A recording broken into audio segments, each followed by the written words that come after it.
Good evening and welcome to the stream. Yes, tonight is the night, and I realized I forgot something upstairs.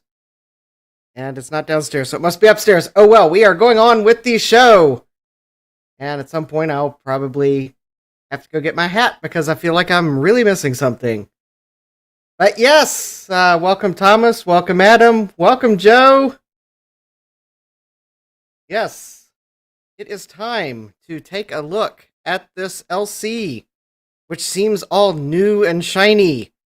As new and shiny as a 30-year-old computer can be. I mean, just look at this thing. It's having a virtual spa at the spacebar right now.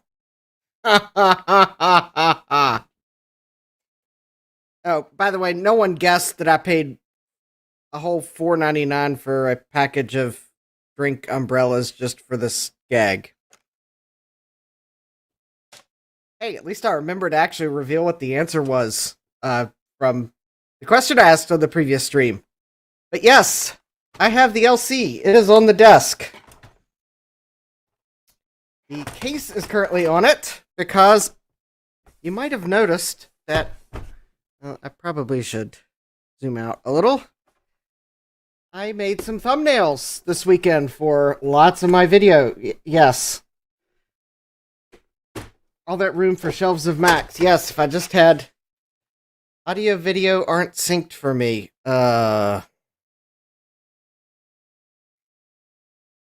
Okay. Hold on.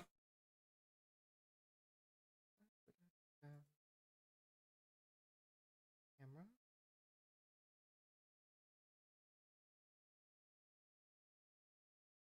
Audio.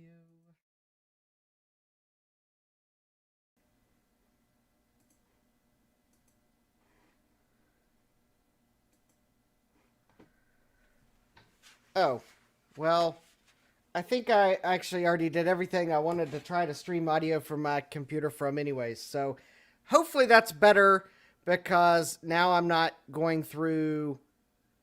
It's the missing hat. Yeah, I know. Because I had it upstairs along with the LC for taking photos for thumbnails. Because did you see that if you go to my YouTube channel, all of my videos have thumbnails now? All right. Yep. I guess my solution for playing chiptuned, which uses the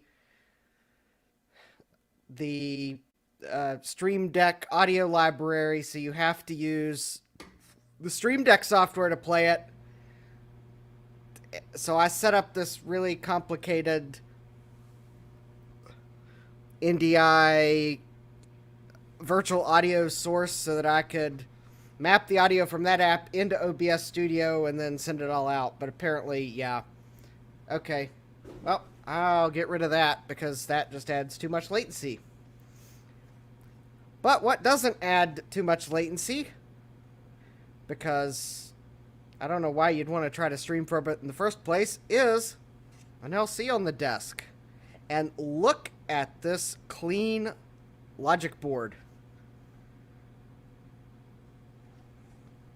What resolution am I streaming at? Well, that is a good question. I am streaming at 720p because that's what StreamYard will let you do on their Essentials plan.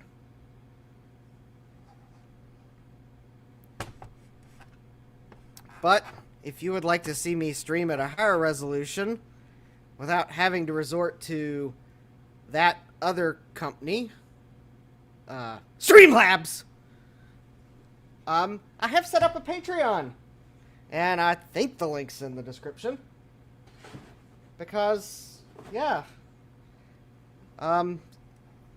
when you want to go to 1080p streaming, assuming Comcast cooperates with you, they really want the big money. So I paid for the Essentials plan so I could see if StreamYard would work out. But yes, this board looks like new.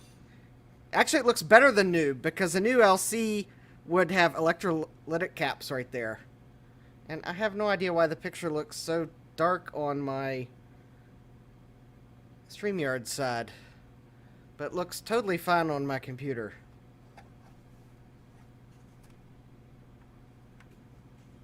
I don't know. Okay, well that looks better. But yes, it looks new. The Scuzzy chip doesn't have Scuzzy stuff on it. The caps aren't leaking all over the board. Even got those caps over there. Hey, Zodium. Even that cap that I tried my darndest to ruin the board. Well, there's a little blob of something from where I tried to use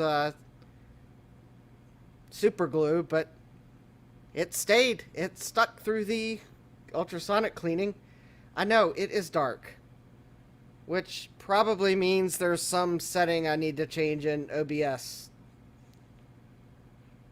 Or I need more lights at my desk. One, it probably has something to do with one of those settings for if you're doing like 709 or 511 or 4032 million bazillion or whatever the number code is. I probably have it set wrong in OBS. But there's of course the question that everyone is wondering. Keep the bright oh. Yeah, that's probably it. Anyways, well, I can... Well, we'll cover it here in a moment, because I'm going to put the case back on. Because... Well, I need someplace to put the keyboard. Oh, cool. Alright. Well, the one thing that I know you all want to know, and that I want to know...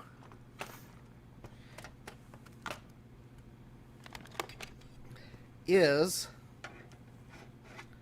will it boot? Also, can I plug cables into the correct place? Alright, so... I guess we need... I'll plug my audio cable into the speaker port, and it doesn't feel like it fits. That's... Okay, I may not be able to capture audio. I may just pick it up over the microphone.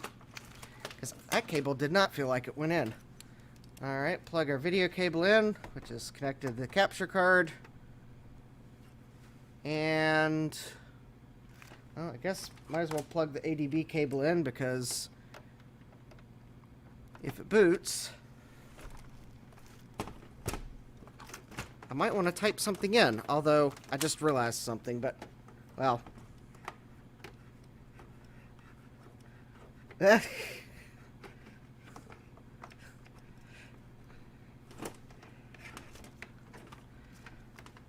well, I actually was tempting the reefa smoke this evening, but that was because I was trying to do something else.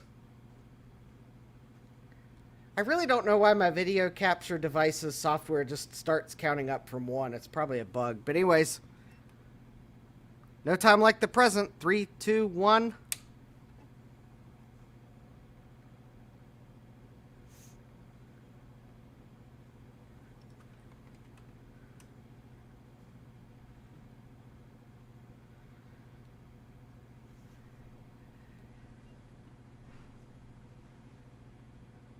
Oh! Yeah. Oh, that looks awful. Alright, let's see. Let's see if I can tinker with the settings while we wait. I would like to know if you all heard a chime, because I did not. But that's probably because the video cable actually is plugged in. Alright. Configure. Input. Oh, that's EDID. That is the capture card. I am attempting to see if I can... or I believe that is the capture card. I am trying to see if I can't... open up the correct program for the capture card and...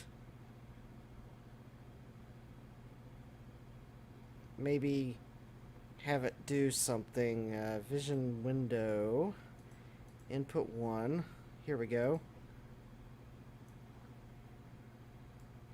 Okay, that is actually a combination of the capture card and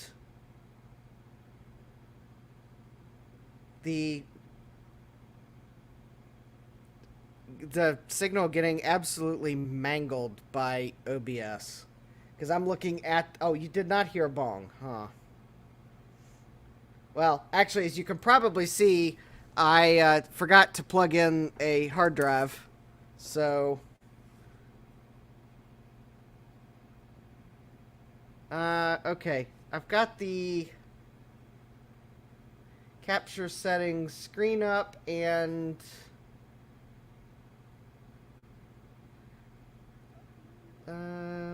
phase, vertical position, black level. Okay, I don't see anything on the setting that jumps out at me yet. If you change this, I will look better. But anyways, alright. Well, let's turn it off because I forgot to plug in a Scuzzy device. Let's plug in the ever trusty blue Scuzzy. And now this is where I get to see if I remember where I put the cable. Actually, wait. I don't need the original cable just yet because I will probably have to go find it when I go finally decide that I've had enough without my hat on. I'll just use this other Scuzzy cable that's conveniently on the table as well. Alright. Also, I disconnected that audio wire, so if it chimes, we'll hear it over the microphone. 3, 2, 1.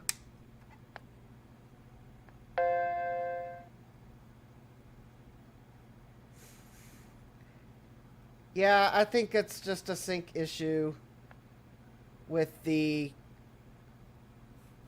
LC and the video card. I could probably tweak these settings, and it might get it a little better. But I don't know. I am running 640 by 480, or attempting to, because I thought that might cooperate with the capture card better. And while it is deciding what to do, I am going to see if I can't quickly see where I put the power cable. It's not far. I definitely know it did not go far.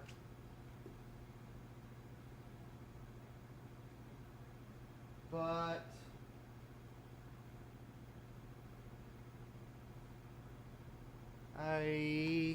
well,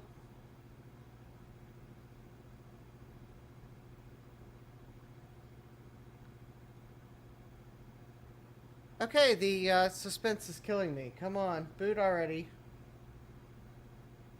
It's also possible that's not a good Scuzzy cable.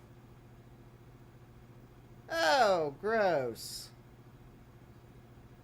Yeah, I didn't find any dead critters in this, but the bonus item I tried to turn on this evening to have off screen and surprise everyone with, it would not turn on. There may be bonus critters in it. I will just not say what the bonus item is so that when I do finally figure out why it wasn't working, it can be a surprise bonus item.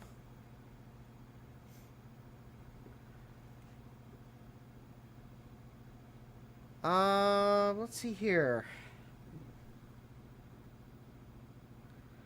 Well, there is a red LED on the blue Scuzzy. I did copy an image to it.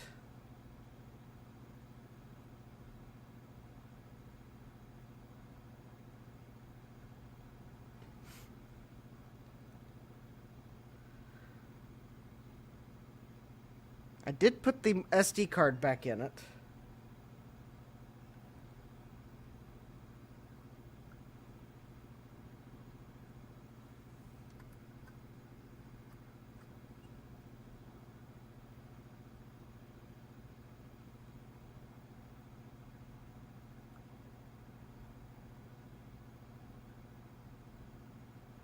Huh.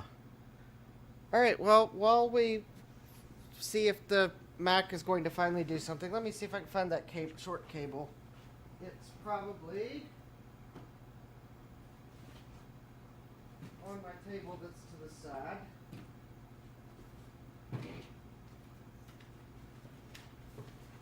Oh.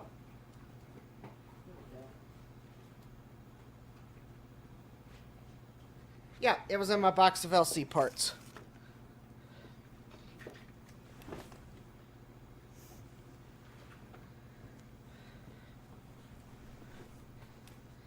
The mouse cursor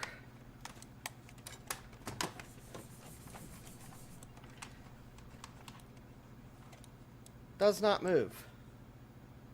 It does not have the full 10 megabytes of RAM. I only have 4 megabytes.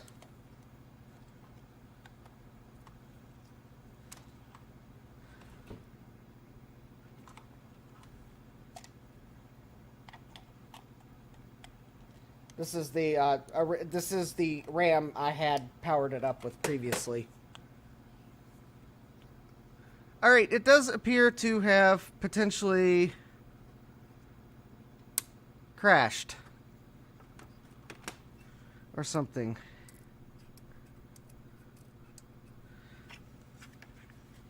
Because the mouse was not moving. I doubt this is the case, but I'm going to swap to the shorter Scuzzy cable because it is... I know it works because I had it working. I don't know. That other Scuzzy cable came from an Amiga Scuzzy card, and I haven't powered the Amiga up yet. Alright, well, I guess also let me just take a quick look at the computer. Oh, that's not going to work because I have to set my Stream Deck up for OBS. I just hit a button and it did nothing. Alright, so...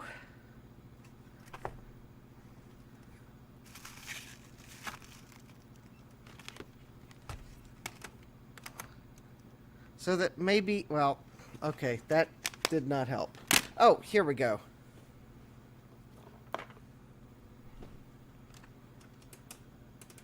So that maybe my camera does not overexpose because the power supply is reflecting light. There we go. Maybe that's a little better. Alright. So, let me just look and see if there is anything that I missed. Other than the fact that... Well, it does look like everything's attached. Alright, well, let's, well,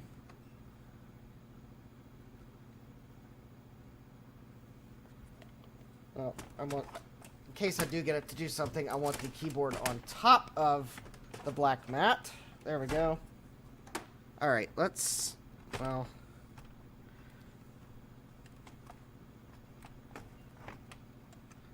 Okay, it's just probably going to have video exposure issues. Alright, let's try this again.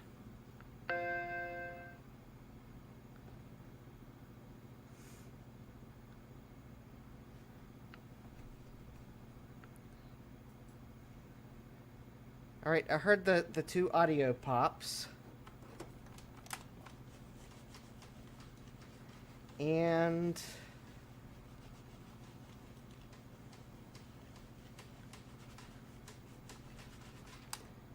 it would appear as if the mouse cursor is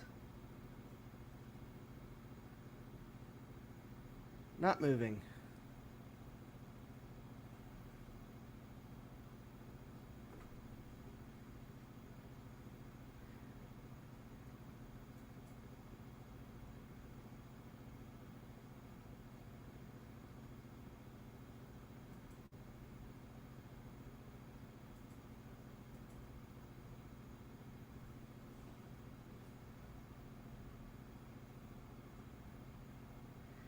Alright. Well, I guess the first thing to do is... yeah. Leave the Scuzzy cable off, because it... oh.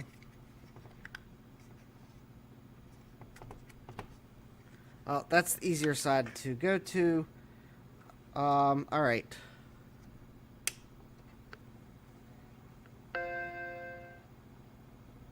Well, I guess while we look to see if it boots again, let me... Because the one nice thing is the blue Scuzzy creates a log, and I have my MacBook Air beside me, so I'm gonna look at the log on the blue Scuzzy. Alright, so if I disconnect the blue Scuzzy, I can move the mouse cursor and it wants a floppy disk. Which I don't have one to give it. Well, I have floppy disks, but it's not a boot floppy disk. Okay, I'm looking at the blue Scuzzy log. It did...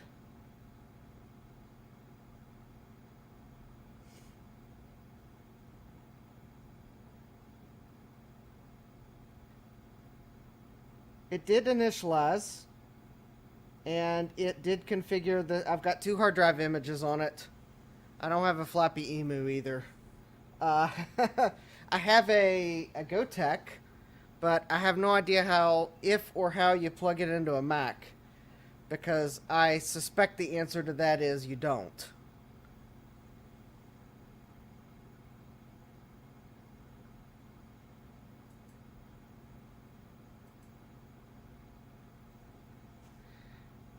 And I have no idea why this video seems to be so popular with the chat spammers.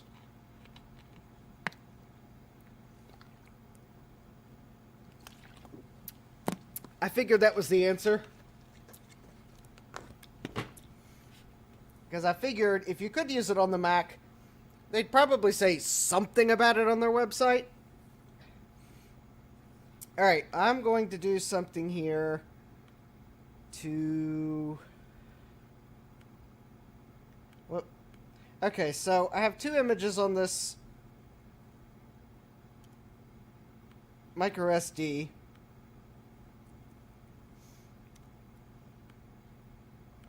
I have the one that I used to boot, that I did successfully boot on it before recapping it. But it's System 753, which I thought ran pretty poorly on an LC with only 4 megabytes of RAM. And then, so before I went live, I created a new image. Well, actually, I guess I downloaded the System 701 image from, I guess, for the raw Scuzzy, and I actually installed Basilisk 2 on my Mac because I wanted to install some software. It's fine, it was just slow. Alright, I have swapped the 2 images, so now the drive that is going to identify as Scuzzy ID 0 is the 753 image that I've booted before. Okay, so I can move the mouse cursor and that lovely thing happened.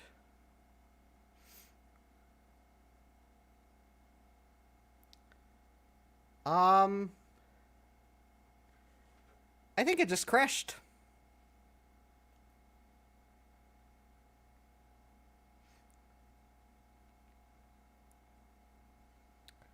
I believe the LC just crashed.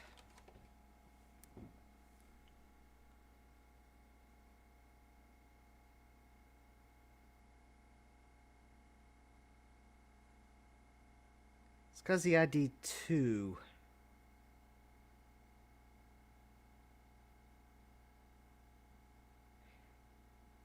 Yep, I guess I can try that.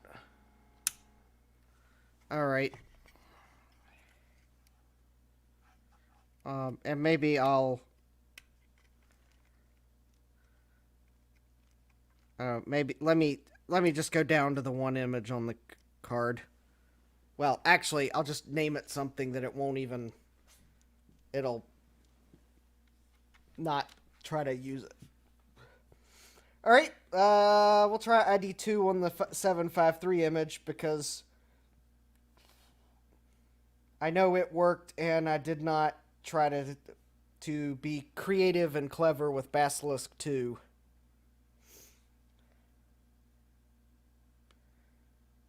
Alright. So I'm going to...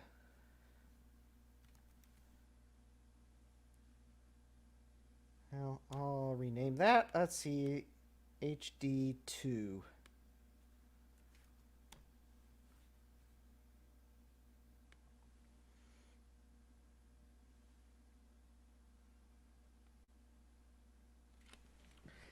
Yeah, so I took the raw Scuzzy image for System 701, loaded it up in Basilisk 2, mounted the iOmega tools installer, and it went ahead and installed that. Oh. Lithium grease all over the table. Yeah. That's... Ew. I hate lithium grease. I got a can of it somewhere, but ugh. Alright, so I have changed the... So there should be one drive now. It should be ID2.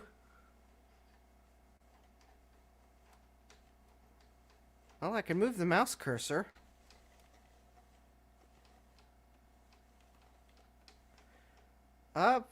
Well, I don't know. Maybe there was... Hey, there we go. Maybe there was something wrong with that image that I loaded into Basilisk and installed iOmega tools on. Even though the Blue Scuzzy website says that you can do exactly what I did. Although maybe I corrupted the image because at one point Basilisk crashed on me, but I was able to restart it and the image loaded, but I don't know, maybe it did something that the actual hardware didn't like. Because I went ahead and I had installed iOmega tools so that I could, well, obviously, considering I'm mentioning I installed iOmega tools, well, have a zip drive. And I have like 20 bazillion zip disks now, too. But I have no idea if any of them are formatted Macintosh, so I thought, oh, well, I'll go ahead and install the iOmega tools with Basilisk, because with that I can just mount the installer image and no problem. I don't have to try to write it to a disk with... Because it's... I don't know. It was a rather large image. But anyways, well, I've got the... Well, we booted with the raw Scuzzy image. I gotta clean this mouse. In fact, that's probably the excuse I'm going to get to go upstairs, and because the spudger, I need to probably clean this mouse to pick the grime off the wheels inside of it. So, the reason I'm having trouble moving the mouse, I know it's the mouse. I can see the grime on the wheels inside of it. It's not the Mac. So, well, looks like we booted. I don't have a PRAM battery in here, so Scuzzy was designed to drive us nuts. Yes, indeed. Alright. Well, okay, I gotta clean that mouse. Therefore, I have the excuse I need to go upstairs. So, I'm gonna go upstairs, go grab the spudger, which I took upstairs so I could fix the zip drive. The eBay seller. Word of caution. If you ever are grabbing a zip drive, don't grab the window. Because I can guarantee you that this plastic, if you thought the beige Mac plastic was fragile, whatever iOmega used is super fragile. So I bought this. It's supposedly working. The seller contacted me. They were packaging it, and apparently they grabbed it right here on the window and pushed the window out. So I popped the zip drive open so I could super glue the window back into position because I didn't want to get dust in the drive. But of course, I didn't realize how brittle the plastic was, and I broke every last clip holding the top one, despite the fact I was trying to be really careful pushing the clips, because that's how brittle this iOmega plastic is. So, anyways, I'm going to go get the spudger so I can clean this mouse. I'm going to go grab my hat, because maybe I'll have better luck if I'm wearing my lucky hat. And something just crossed my mind. There was something else I was going to go grab. Well, I will be right back. I would have tunes to play, but, well, my solution for playing the tunes was not that great. So, imagine that cool tunes are playing, and I'll be right back.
Alright, so I am going to attempt to shut down the LC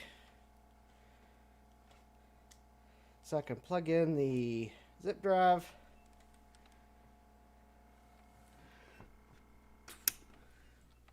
And actually what I was also going to do is plug the quantum hard drive back in, because, as you might remember on Mac Yak, Bruce gave me a word of advice.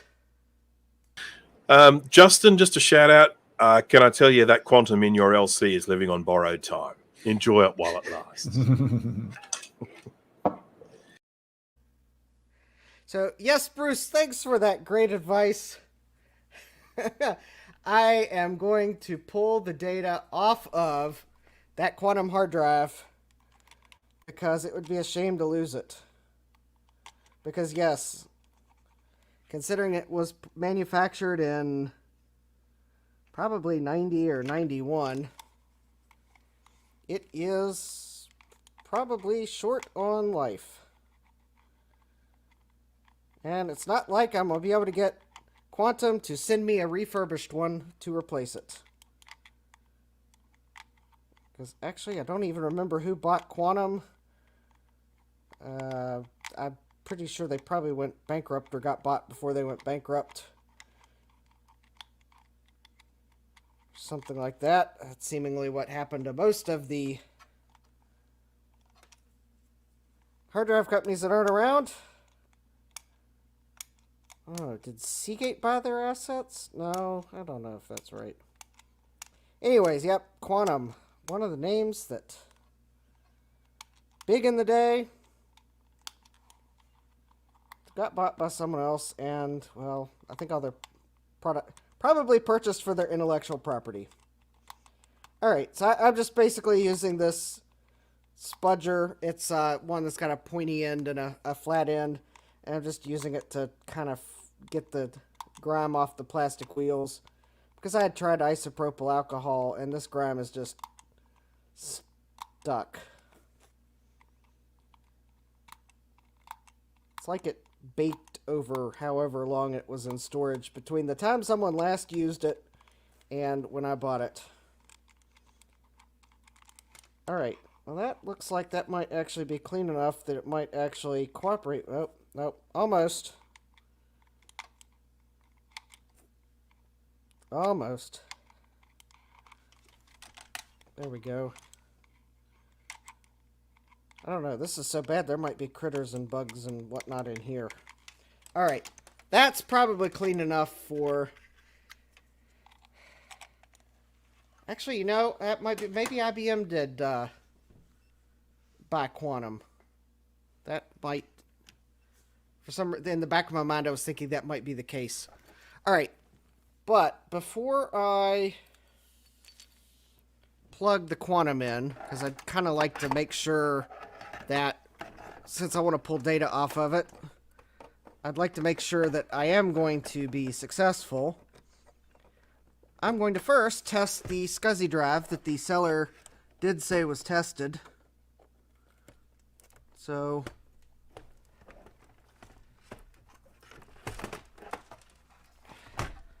but I'm not exactly sure how they tested it.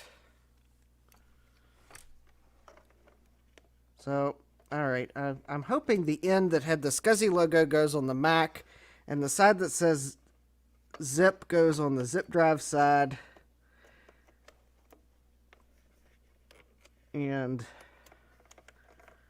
But I'm sure, because it's Scuzzy, that it will probably... Let's see here. Termination is on. I do know this power adapter works. And there we go. Unlike the first zip drive, Seagate bought... Maxtor bought Quantum, Seagate bought Maxtor. Okay, so I guess I was right in the back. In the back of my mind, I was thinking Seagate for some reason, so I guess I remembered. So, anyways, I got the zip drive plugged in. It's at least not doing what the first zip drive I bought off eBay did, and that was both lights came on and stayed on, and eventually, on one power up while I was trying to troubleshoot, well, the first zip drive told me in no uncertain terms that it was no longer going to cooperate with the program ever again. It let the magic smoke out of the main microcontroller on the board.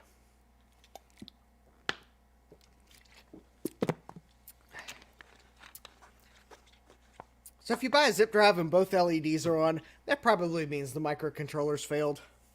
And you're probably never going to get it to work. Alright, I have no idea. I doubt this. I doubt iOmega Tools is installed on this image.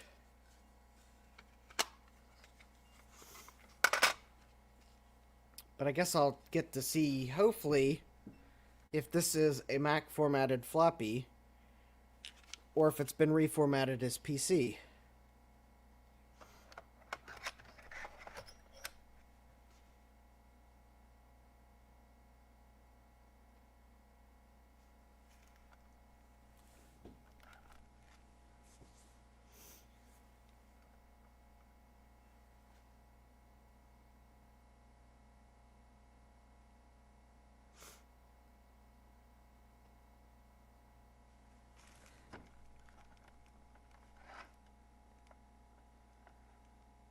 Or if it's even going to work at all.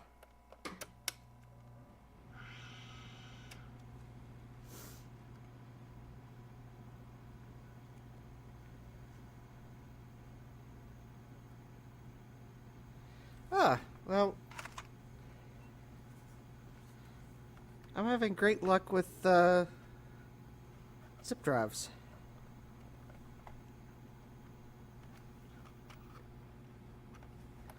Come on, eject the disk.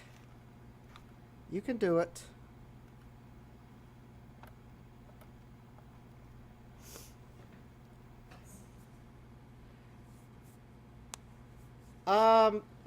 Yeah, while I wait for the zip drive to decide if it's ever going to eject my disk.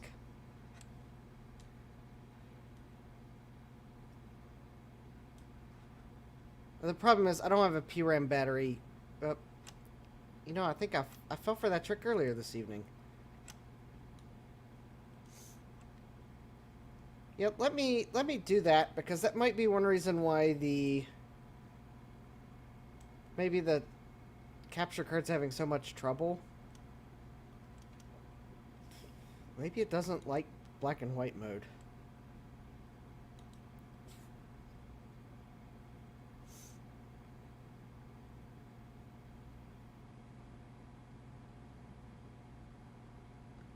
Oh, I may have an idea of a setting here. Actually, this may be a little more fixable in OBS than I thought. Let's see, transform, scale filtering.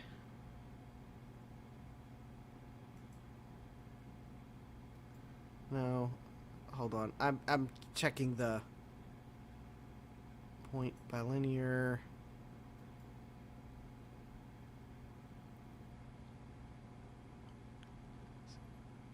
Maybe that's it. I think it's OBS is scaling the video image, and that's what's causing it partially to look worse than it actually is. Let me see if I can't. Deinterlacing. Nope, it's not deinterlaced.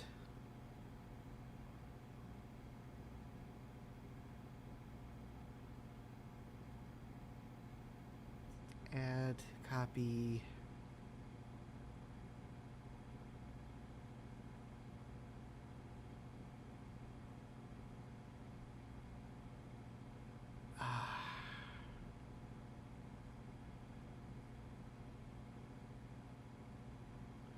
Okay. I don't know that I'm going to be able to fix that now. Well, I suspect that if I can... Well, I do know one thing, though, that you do need to format a zip disk, and that is... you need the zip drive to actually recognize that you inserted a disk.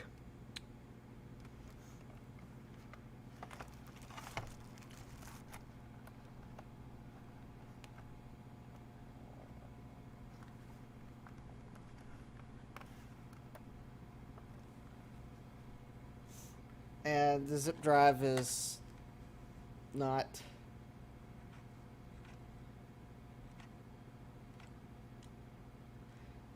Alright.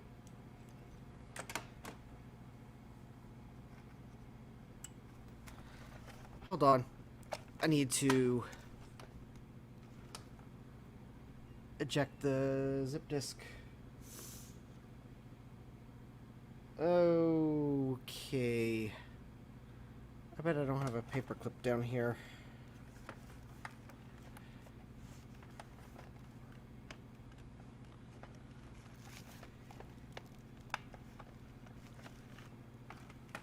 Oh, maybe I can,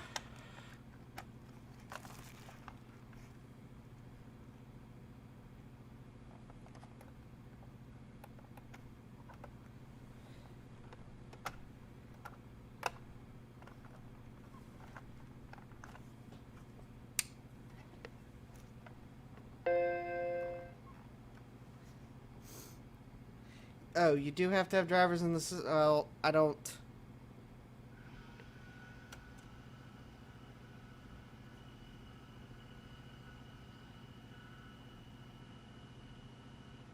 Well, it not even let you eject the disk using the button on the front if you don't have drivers?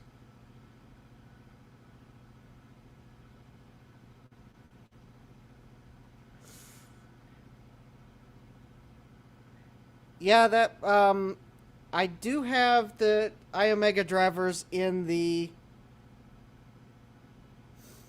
on the System 701 image. But it's, at least the first time I tried booting it, it didn't want to cooperate. I guess maybe I can rename the image and try it again. Maybe if I have one image and it's Scuzzy ID 2.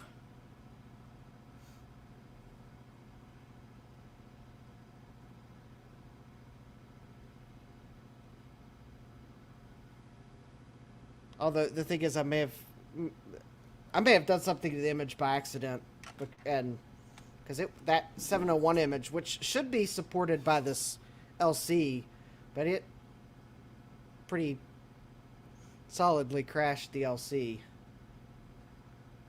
I guess the other thing I could try is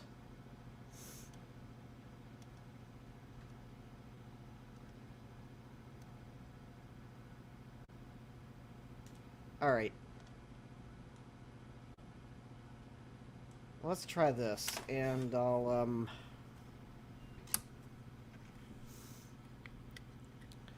let's see.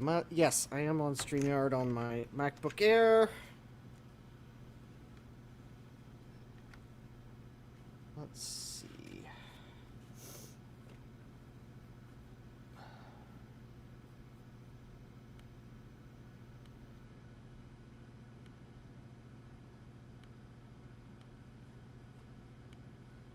Oh, well.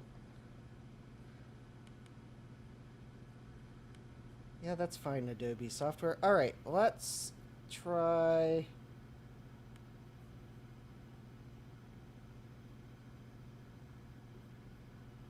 I can share my screen.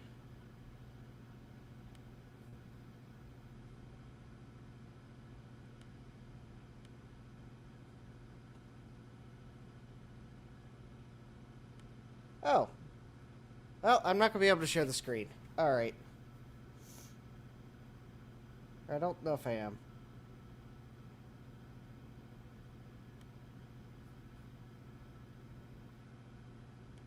Nope. All right. I'm just going to have to...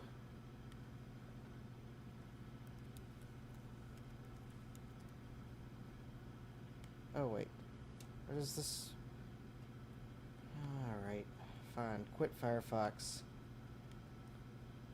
Of course, by the time I get this done... All right. So, I'm just going to try renaming these images at the moment. HDA... Let's see, I want this to be ID2.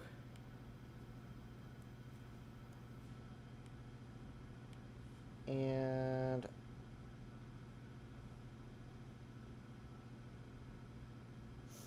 I'm going to copy the System 753 image to my MacBook Air here real quick.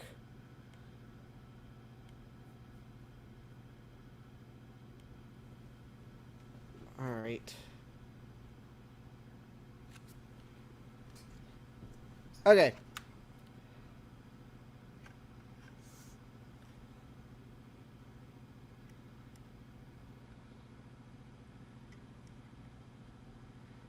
Do I have Scuzzy tools? No. Is probably the easy answer. If I can get this LC up and running and happy, then I can use it as a bridge, well, sort of use it as a bridge machine. I'll at least be able to write, I don't know. I don't know if it'd be useful. I'll have a classic Mac I can do things with. All right, so...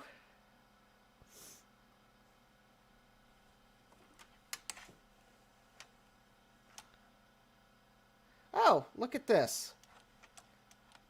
This is not a Macintosh disk. Do you want to initialize it?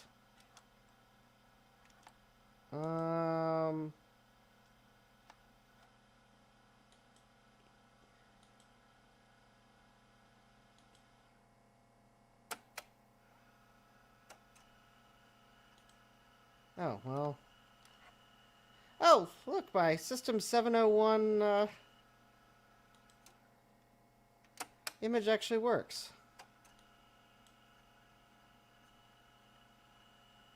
I think there's something wrong with the zip drive.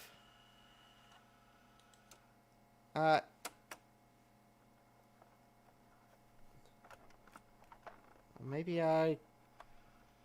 Okay, it looks like maybe I did something when I took the case off. And now the Scuzzy drive is mad at me.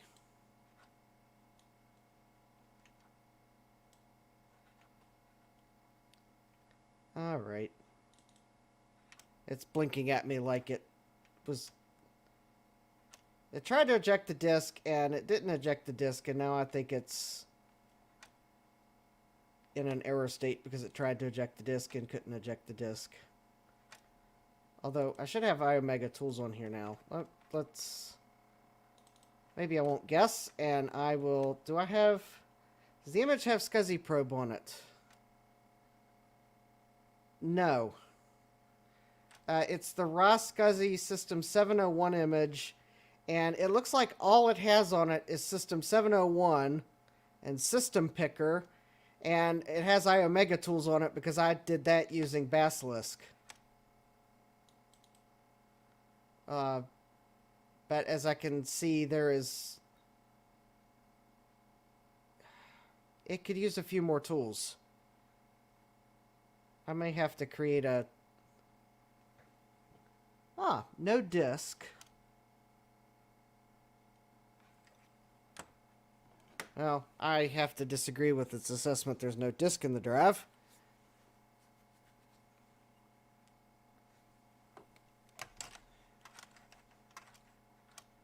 Alright.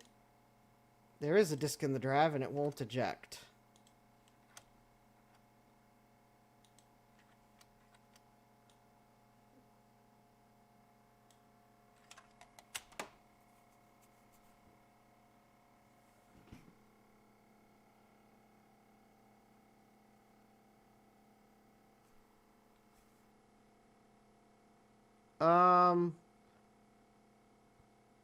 Scuzzy ID is, the zip drive's on Scuzzy ID 5.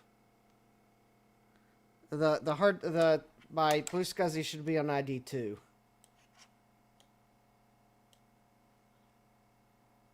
And, oh, there we go.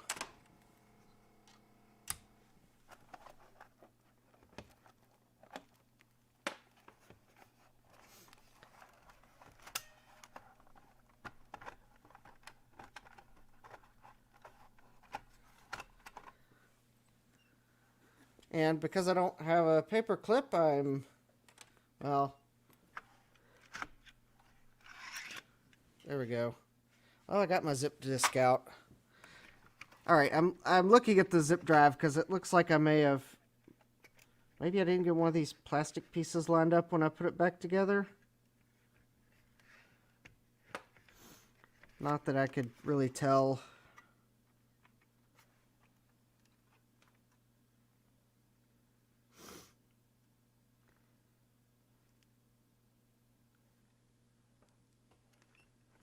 Alright, well, that looks fine.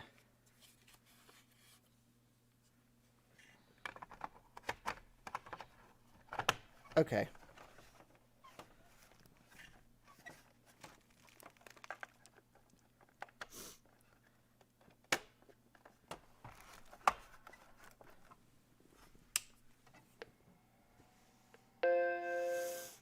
Alright, let's try this again. I will...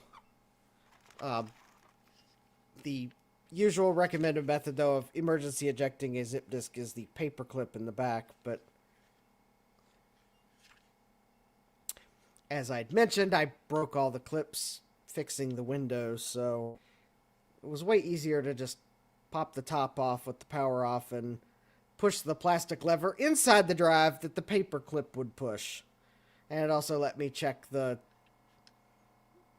just make sure that everything appeared to be in normal operating position, and I could have probably taken that opportunity to put the PRAM battery in this Mac for the remainder of the live stream so that I did not have to keep resetting it to 16 color mode.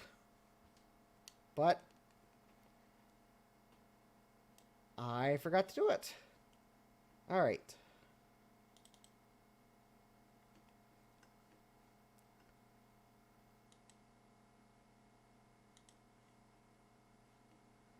There we go. We have 16 wonderful colors.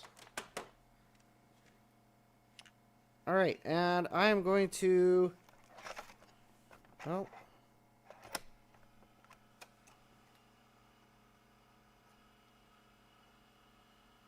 that actually sounds better.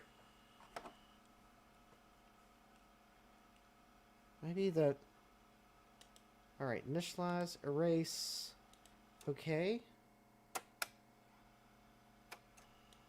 Initialization failed.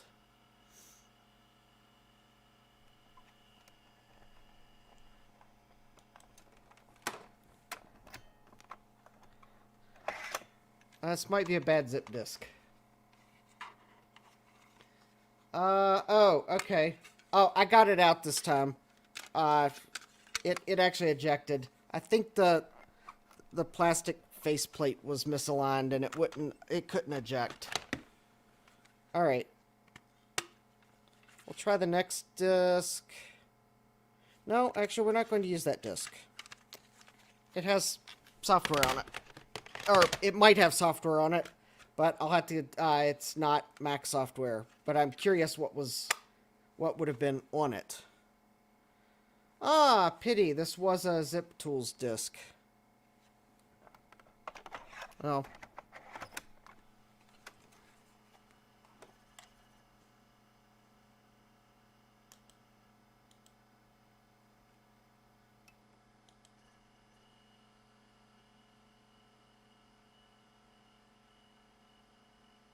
Oh, did I clean the... No, I did not clean the drive. I don't even know how you would clean a zip drive. Actually, I think I now know what the problem was. This was a lot of zip disks from an eBay seller. This zip disk...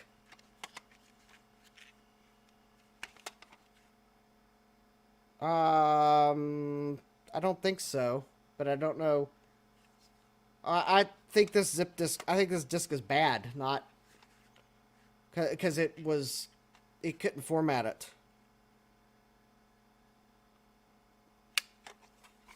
I mean, maybe I can open the Zip Tools and, well, actually, Zip Tools would be able to tell me if it's write protected, wouldn't it? Because I can't tell by looking at the disk. I mean, maybe at one point I could have told you, but it's been so long since I've used zip disks. All right, tools. Yeah, this. All right.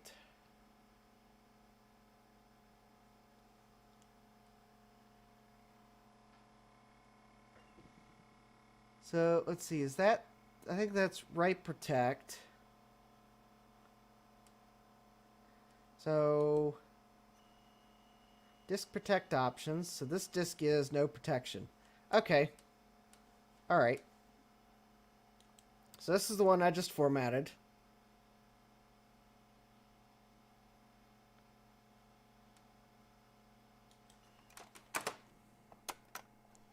Whoop.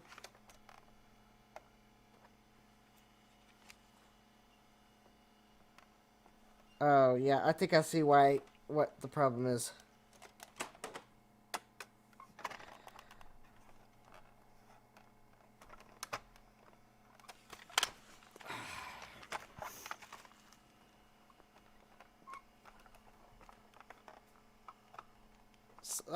Something's misaligned and,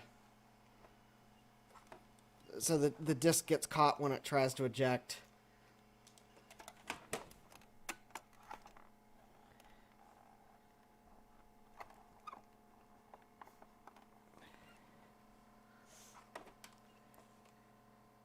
And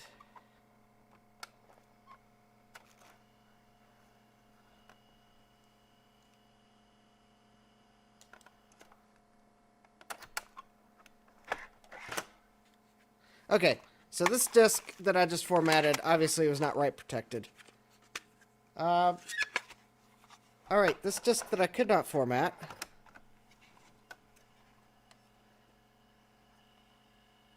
is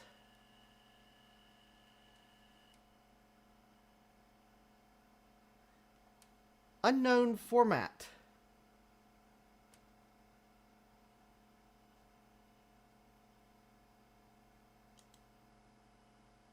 It is also not write protected. And it is also not clicking, but the disk may very well have be failed. All right.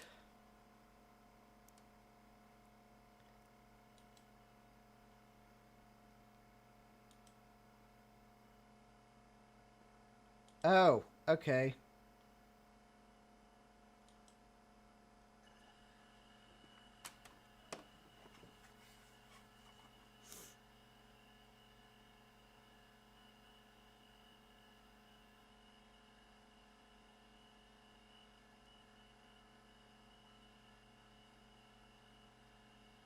Well, that is kind of weird.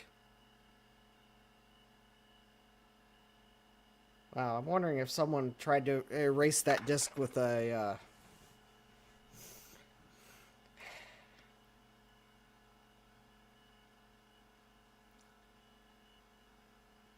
some method that I would not advise. Alright. Well, while it's erasing that disk, can we see if it's even good? Let's see if I can't...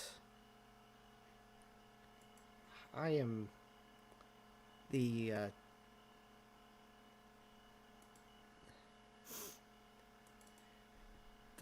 appearance of the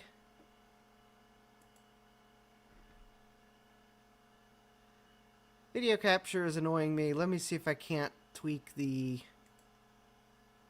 capture. Nope, that's not filter configure. Filter information. Filter properties.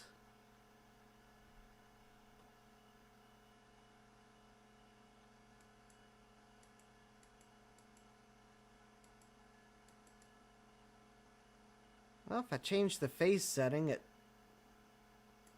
that doesn't really make it look better, though. Brightness, contrast, let me reset that.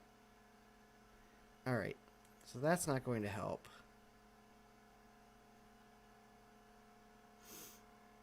Buffering, color range, color space.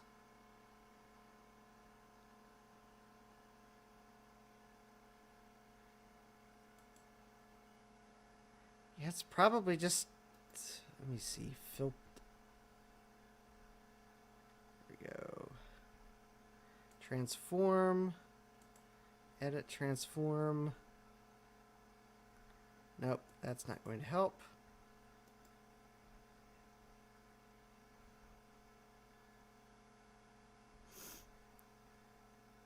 Deinterlacing is not the problem. Scale filtering.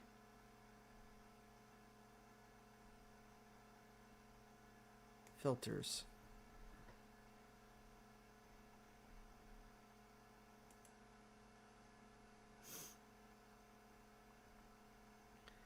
Oh. Effects filters. Scaling aspect ratio.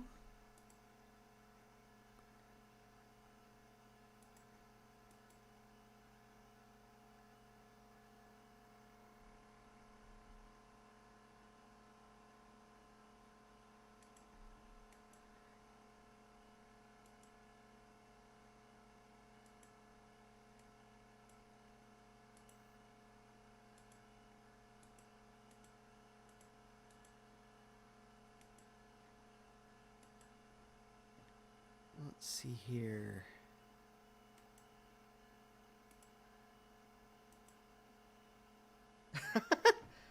There we go. I fixed it. Ha ha ha. That didn't help.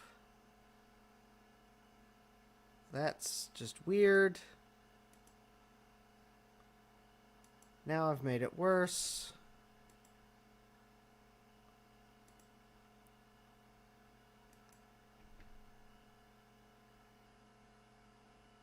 Upscale filtering.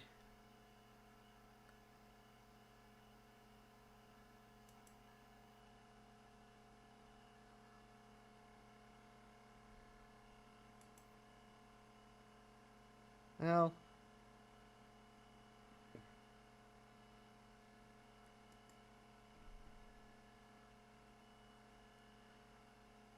it might actually, I bet the problem with the capture is probably the setting that I set on the VGA adapter. Because I have used this capture device. It can do a much better job. But if I remember, I set this to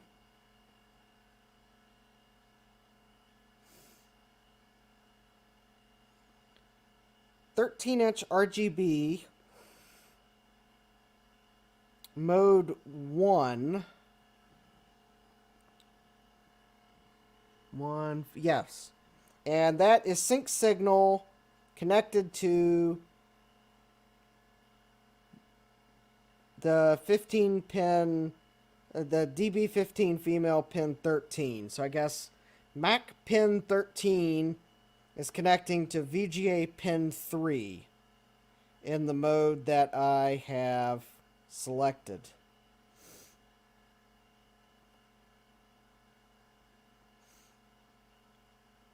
But I don't know, this capture device might not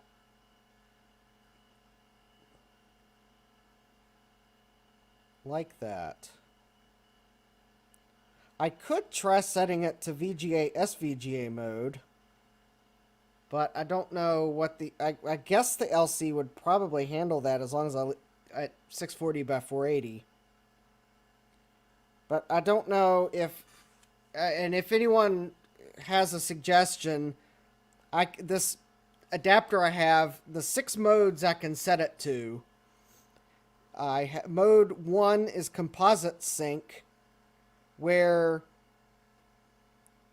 the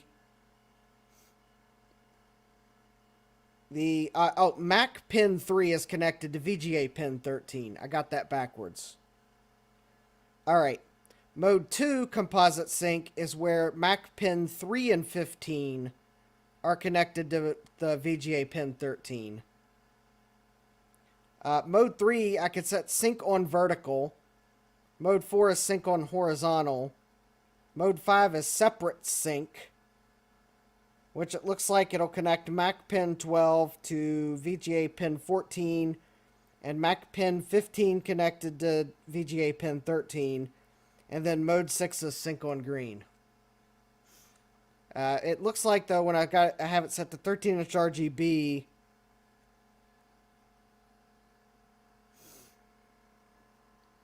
I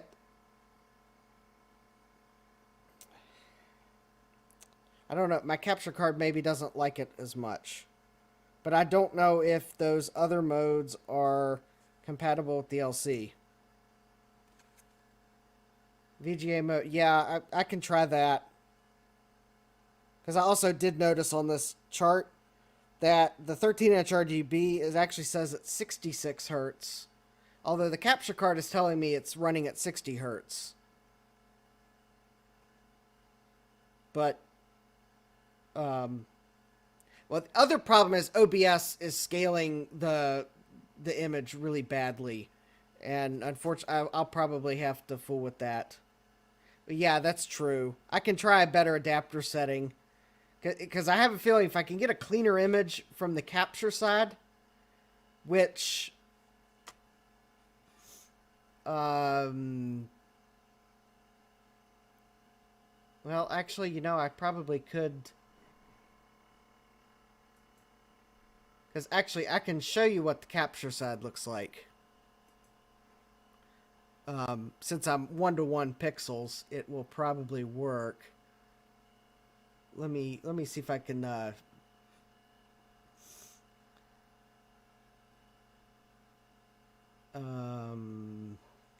looking to see if I can set it to like 2-to-1. Maybe not. Anyways, so this is what I'm seeing on the capture card software. And I'm hoping that the virtual webcam is not completely mangling this too. But at least the way I have the screen share set up,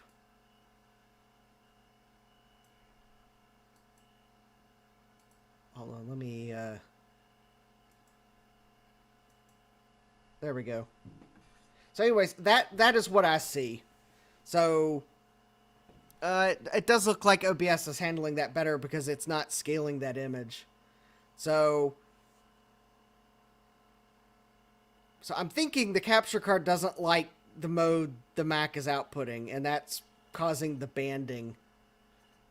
So, but you can see though, if you could probably better see that I can actually see the checkerboard of the background.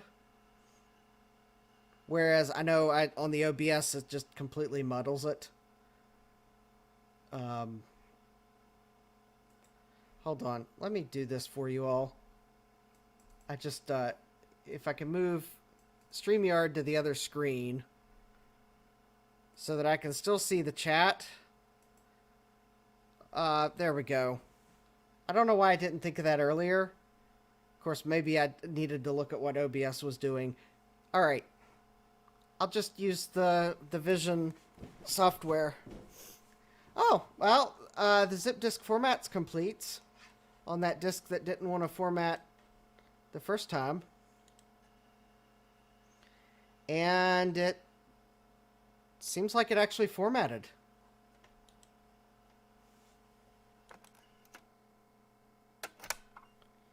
I'm wondering if someone erased it with a program that they probably shouldn't have. So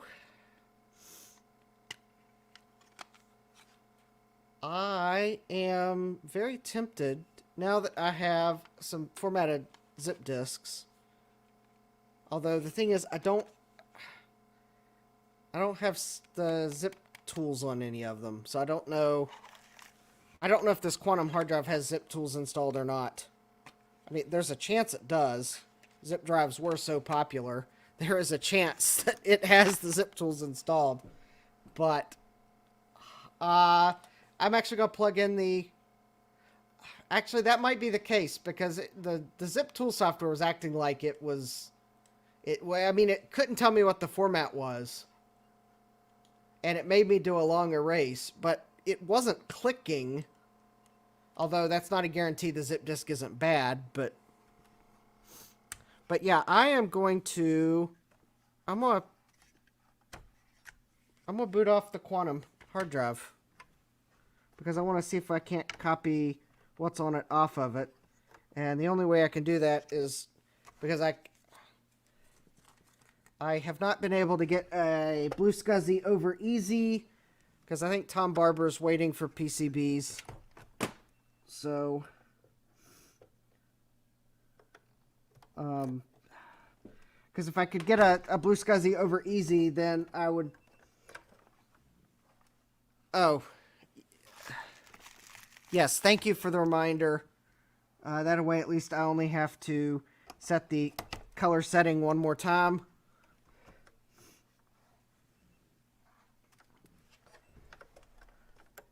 All right.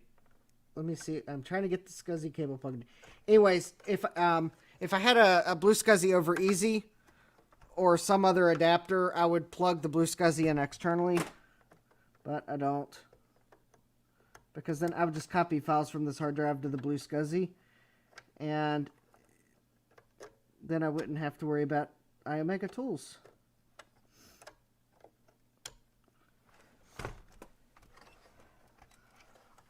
Although I am looking, I'm probably going to get a Scuzzy card for my, I've got a Linux laptop. And it has a PCMCIA card bus. I think it can do either. And I'm thinking of getting a Scuzzy adapter that's compatible with Linux.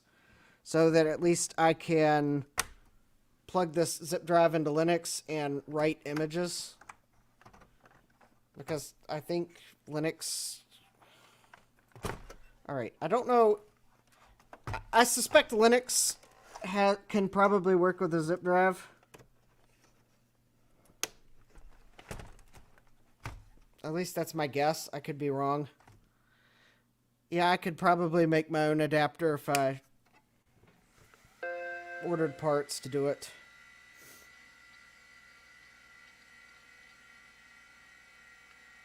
All right, listen to that quantum go.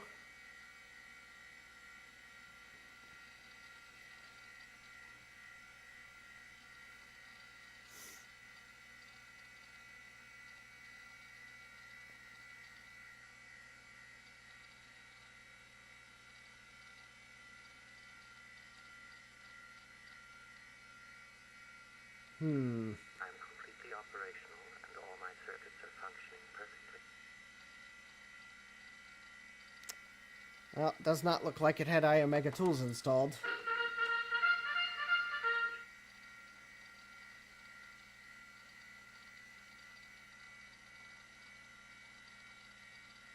Oh, I forgot to change the monitor setting. Oh well.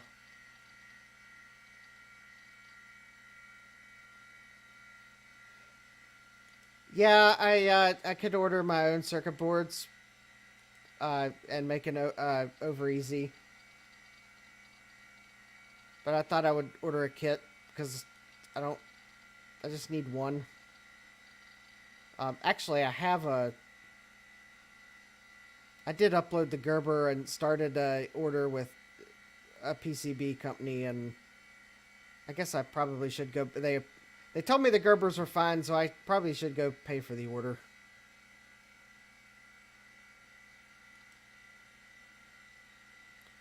All right. It does not look like there's iOmega tools installed.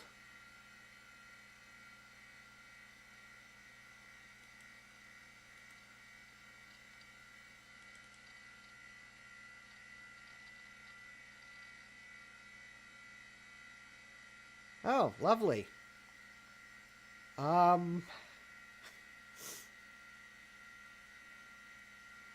Word 5.0, Lotus 123, Macintosh plus Tor, Great Works, HyperCard, DrawGraph, Correct Grammar, DA, Write to, Quicken, Games, Capitalist Pig, FileMaker, Mac Paint, System Tools 1, Utilities 1, Utilities 2, Works Desktop, Virex, PowerKit, Teach Text, MacDraw, Sound, System Folder, and Disk Doubler Utilities. 34.7 megabytes in disk, 3.7 megabytes available.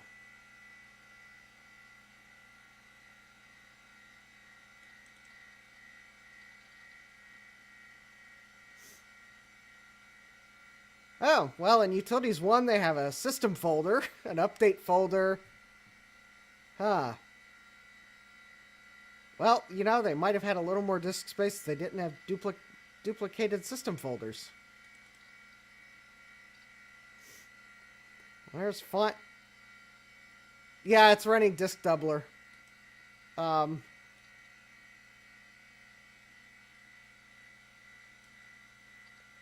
Yeah, it's running Disk Doubler.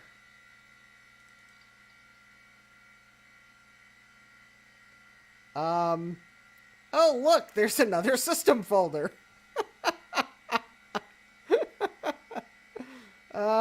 There's a utilities folder. Oh, look, there's another copy of Apple HDSC setup. Well,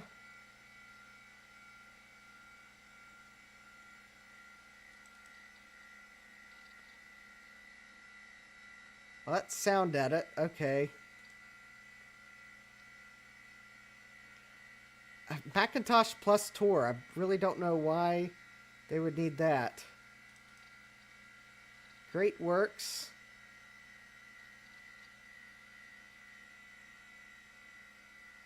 Oh. Not only are they running Disk Doubler, but lots of the stuff is compressed. Great. HyperCard.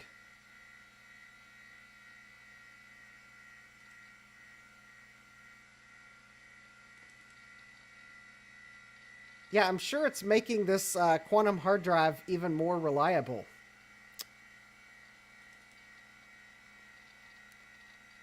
And if you could not tell that that was horrifically sarcastic, yeah, that was.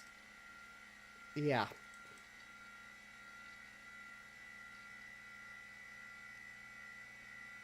Ah, lovely.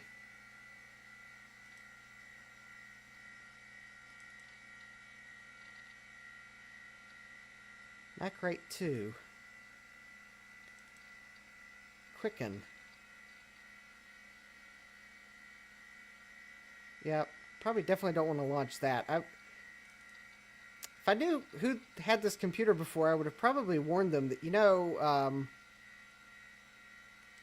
due to that great thing called capitalism of reselling computers when you don't use them anymore, you might want to format your hard drive. Oh, Capitalist Pig, that might be a game. Okay. I was kind of worried there. With the hard drive named The Graduate, I was kind of, like, afraid of what I might find in there. FileMaker, yeah, that's kind of pedestrian. I think probably the most interesting things on this computer might just be some of the extensions that are running down in the system folder.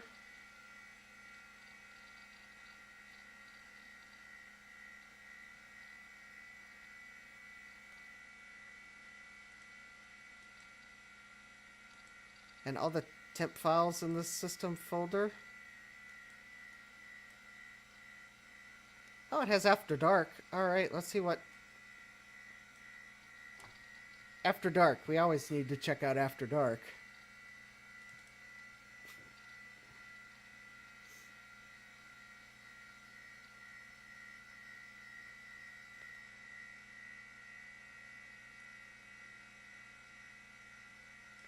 Yeah, I don't think there's any art on this computer.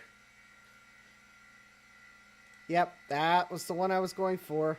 There we go. Flying toasters.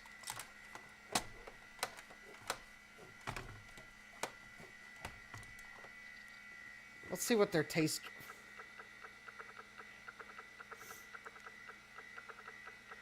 Well...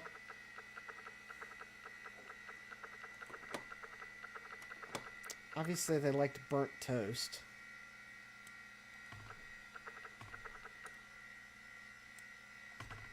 There we go. That's better. Yeah. Work that 020, yeah.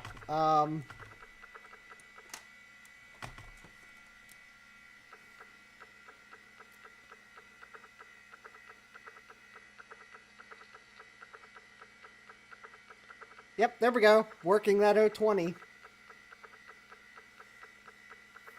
Yeah, it's definitely struggling. In fact, 10 objects was probably maybe a few. There we go. That's more like it. That's probably a better number than even the 10 they had it set at. All right, flying toasters.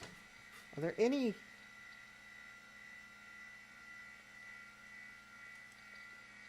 It does not appear as if I don't see any.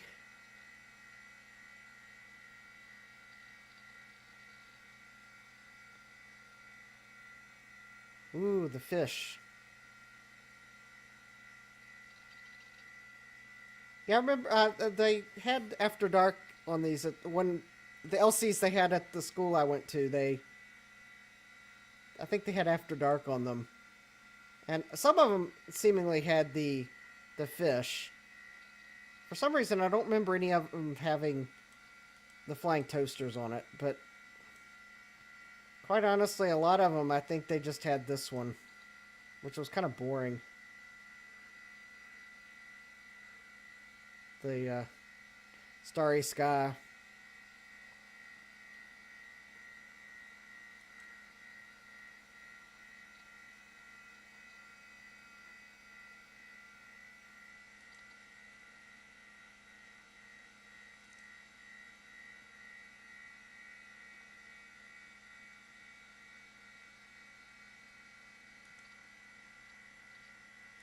Oh, here we go. This will really,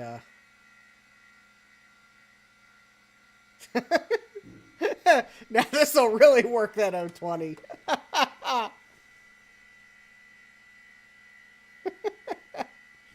Something tells me this one might work a little better with an FPU installed.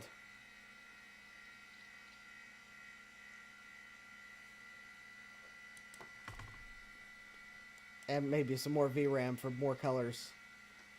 Alright. That's kind of cool. It did have Soundmaster installed. I think that's the program that's playing all the sounds.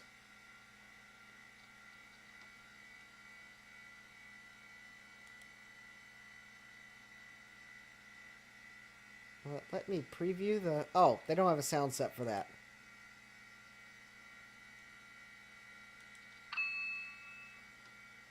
So apparently, whoever had this computer had the ding at the top of the hour. It's just 256K.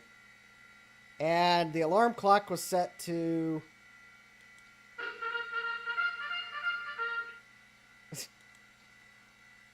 empty the trash.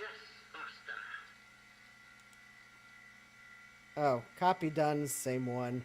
Oh, wait, there's... Oh, this was scrolled at the... Here, startup. Oh, that's how. Completely operational and all my circuits are functioning perfectly. I'll be back. Of course.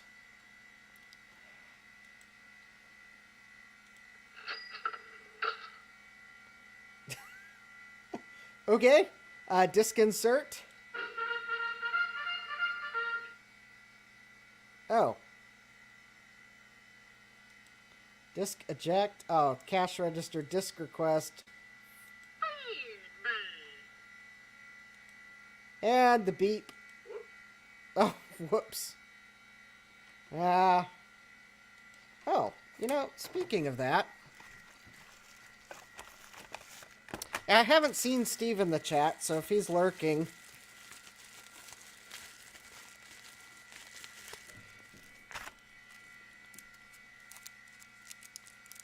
There's one thing I could test.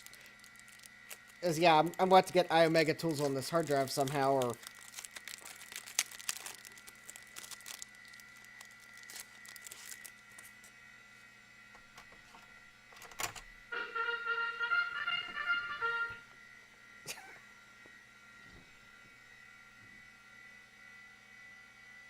Oh, well, that's,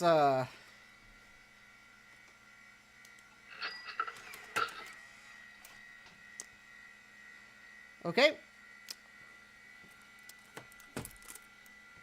Might be, floppy drive might need cleaned, or maybe that disk just no longer has any data on it. That was the driver disk for my Ethermac, yeah, Ethermac LC card, to which I could install it in this computer, but I don't know that, of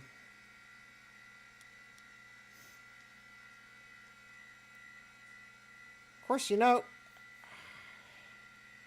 if I installed this in this computer, would that let me connect to my NAS, which I have an Apple file, an AFP share running on it? No, it does not have a 68881 socket on it. But for what I paid for it, though, that's okay. I'll have to get one that has an FPU socket.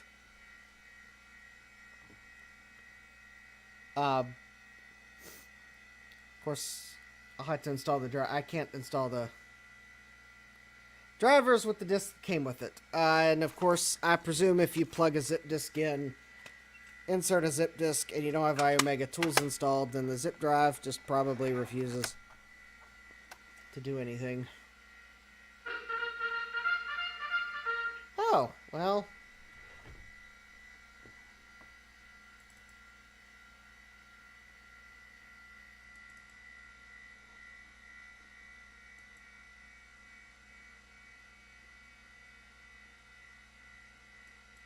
Oh. It does help to grab the correct mouse.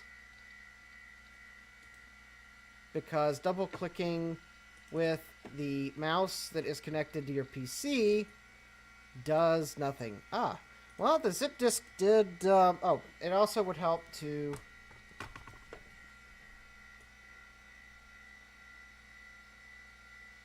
I'm just going to try to copy everything from the hard drive to the zip disk.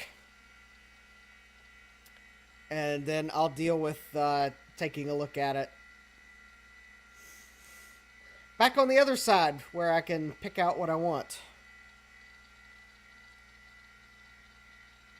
But I did want to pull these files off because this quantum hard drive could die at any moment. Yes, the mouse problem. Indeed. I mean, and it didn't even dawn on me I had the wrong mouse in my hand. Yeah, that was at least the card I have. It has a 10 base T RJ45 connector on it. So, but it did not have an FPU socket, and looking at the PCB, there was no provision for an FPU socket. But I only paid $11.50 for it. So it's a Ethernet card. It was $11.50. The ones with FPU sockets go for $30 or $40 seemingly. I'll get one with an FPU socket. Well, the ones with an FPU socket that have an FPU in the socket seem to go for $30 or $40. I think if there's no FPU in the socket, you can get them closer to $20.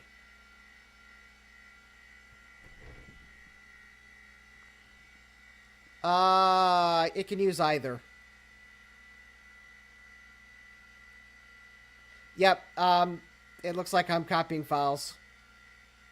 I'm just hoping that disk doubler is not efficient enough for there to be more than 94 megabytes of data on a 40 megabyte hard drive. I am also hoping that disk doubler is not compressing what it copies to this zip drive.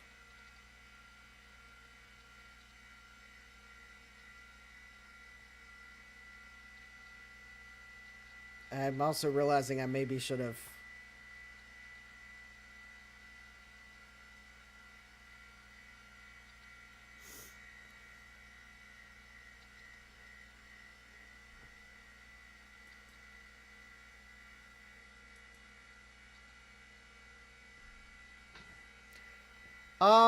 This LC actually does not have the pads for an FPU. I don't know if that means it's one of the early ones. That means it's a rare prototype! Ha, just kidding. Or if that maybe it's a later one where Apple got rid of the unused socket on it. Okay, good. Because I'm not installing disk doubler on any other drive because it is evil. But this LC does not have a socket for an FPU, or I would have probably looked into finding one. I think though, if I get one of the Ethernet cards with an FPU socket. Okay, so this maybe is one of the. This did seem to me to be one of the earlier ones, just because of the manufacturing date. Okay. Yeah, the LC2 might have it.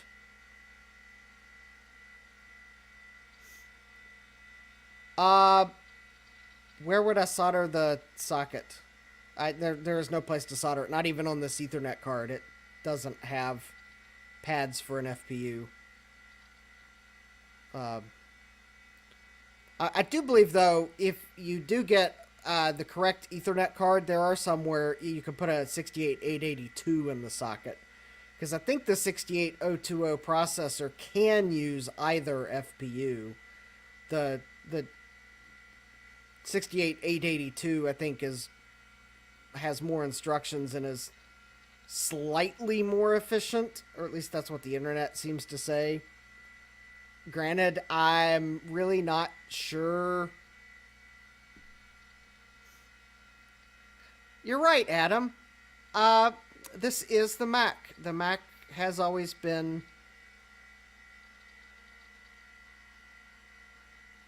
smarter.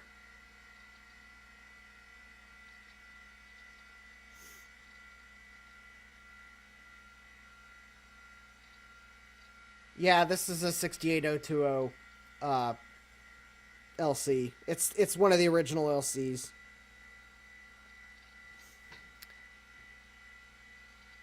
Because, well, that's the first Mac I ever used was the LC. The school system had bought them. I guess they were migrating from Apple II GSs to Macintoshes because I guess they saw the writing was on the wall for the 2GS. So, yeah, this is just the original LC. And all its 68020, 10 megabyte max glory. I mean, at least it has an LCPDS slot.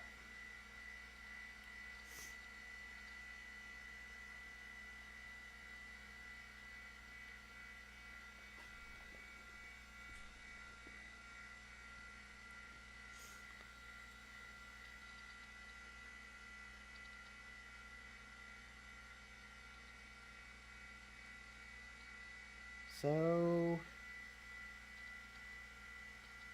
well, it looks like it's about half done. I'm just realizing I got...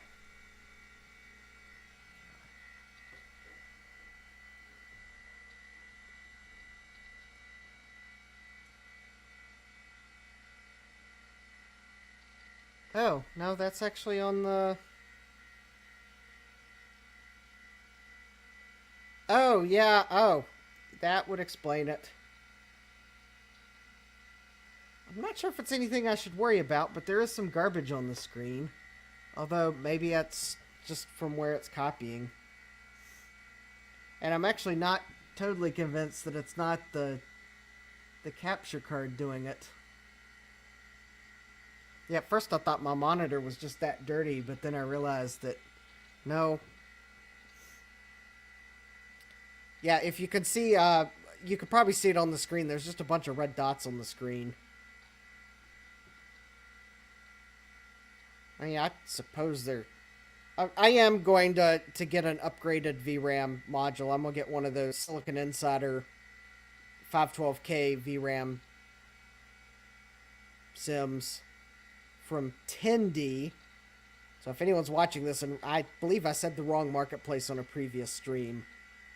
I think on a previous stream I said Silicon Insider's Etsy, but no, Etsy is not the place where you would order things like that. It's 10D. But I'm going to get one of their 512K VRAM Sims, and if they restock them in a reasonable amount of time, I'm just going to order one of their 4 megabyte Sim. It's actually a 16 megabyte upgrade kit, even though there's only 2 Sim sockets. Because I think it's cool that they made new Sims. Otherwise, I'm going to get some 8 megabytes of memory so I can upgrade this to the max amount of memory. And yeah, at some point I'll get an Ethernet card that has an FPU socket.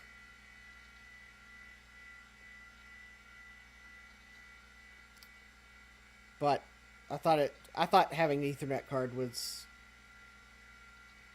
for the price.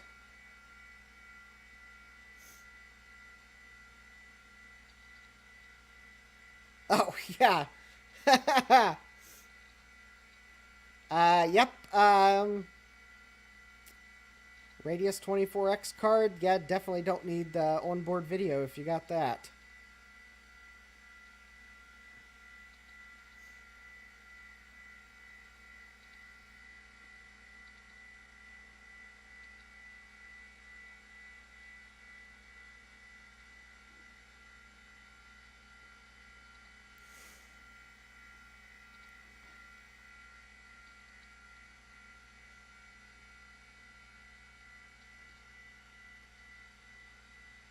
Oh, nice. Yes, it's always nice when nice things are hiding inside of computers, unlike the time when... Back when I worked at a computer shop, customer brought in their computer. Boss gives it to me to work on, and I open the computer, and yeah, I don't know. I don't remember exactly how many dead bugs were in the computer. I just remember opening it, and it was gross.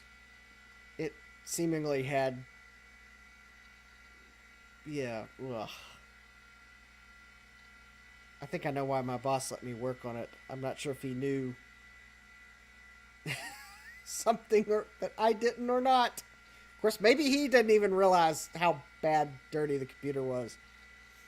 Needless to say, I had to clean the inside of the computer out before I could do anything with it.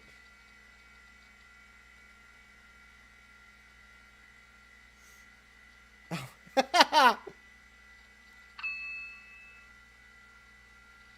Oh. It is... Oh, the Mac LC probably thinks it's the top of the hour because I have not set the clock. Maybe I should set the clock.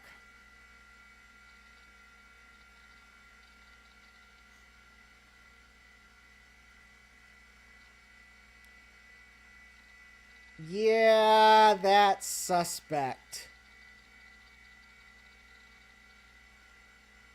You have a computer to test the cards in, but you're not testing the cards. That is definitely suspect.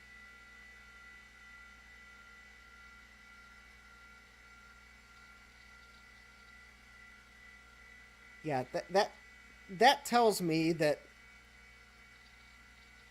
A, they're lazy. Always possible.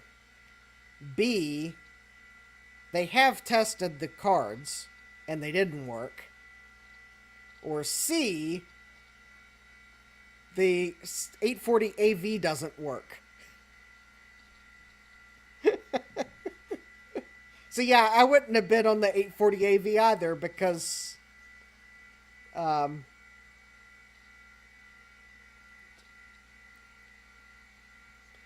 yeah, there is a good chance that that either of those cards or that 840 AV doesn't work, or is in less of a functional state than they are claiming.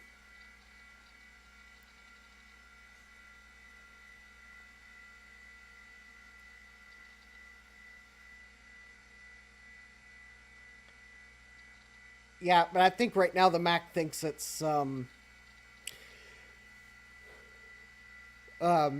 whatever the LC resets to when you don't have a PRAM battery in it. What was it?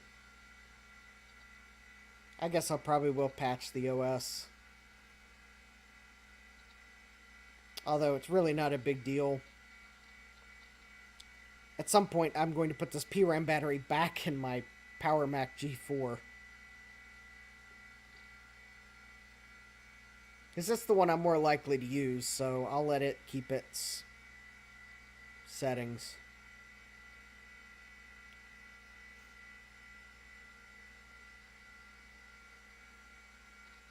I don't want to risk the battery exploding in a Mac that I had so much fun repairing, just replacing the capacitors. I don't want to try to repair traces from a PRAM battery. I was thinking 1956, but well, it finished copying. But yeah, I think this Mac probably, I think 1904 is the date I was trying to think of for this Mac, and actually we can...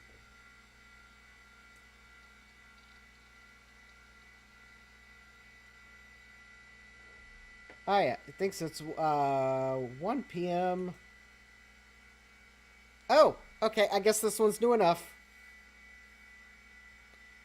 1956.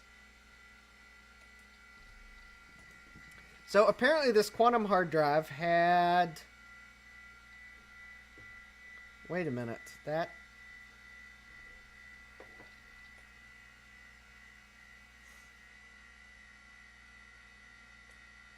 I think Disk Doubler compressed everything, did not uncompress things as it copied them. It is evil.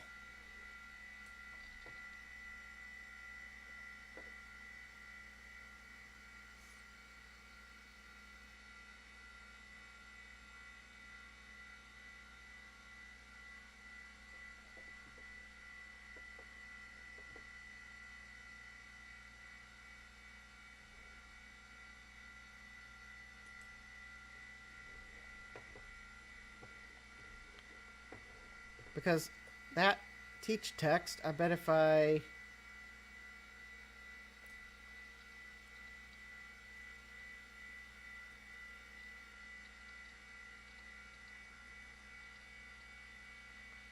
Yep, sure enough. Everything it copied is compressed. I'm going to have to...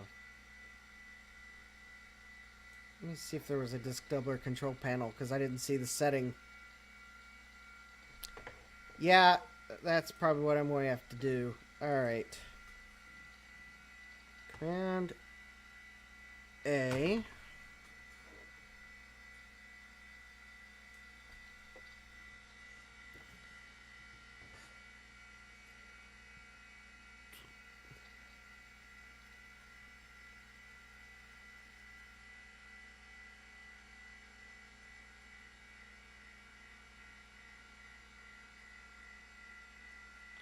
Well, I guess we'll see how much disk space they were really saving. Yeah.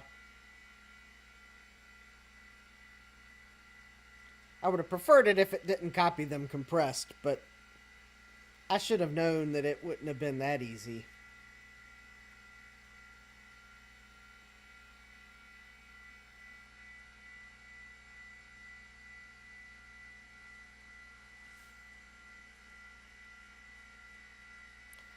Yeah, it's also kind of what I was, I guess, yeah.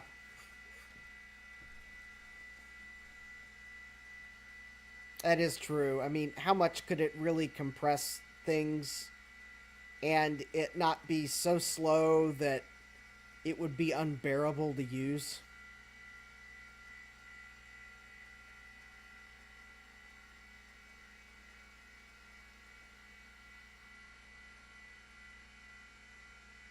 Well, I mean, it's going to tell us how much it expands. Yeah. Well, we'll know how much extra disk space Disk Doubler gave them at the risk of their quantum hard drive completely imploding and early death on them. Because it's going to tell us how much it expands files by, it looks like.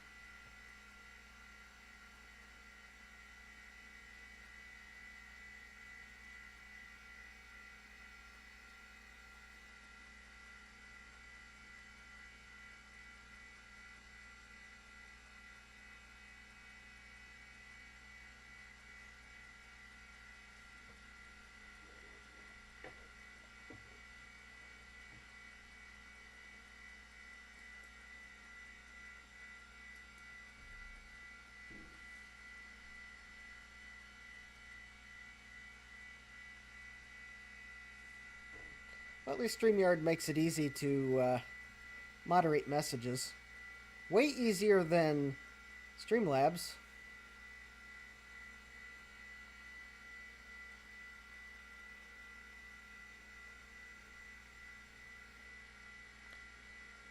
I'm usually a nice guy, but when the spammers post the little short messages that inevitably turn into a URL if you're not careful that goes redirects to bad websites, I usually go straight to block.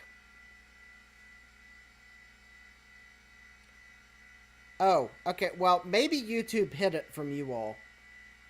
But or maybe I moderated it so fast that you didn't see it, but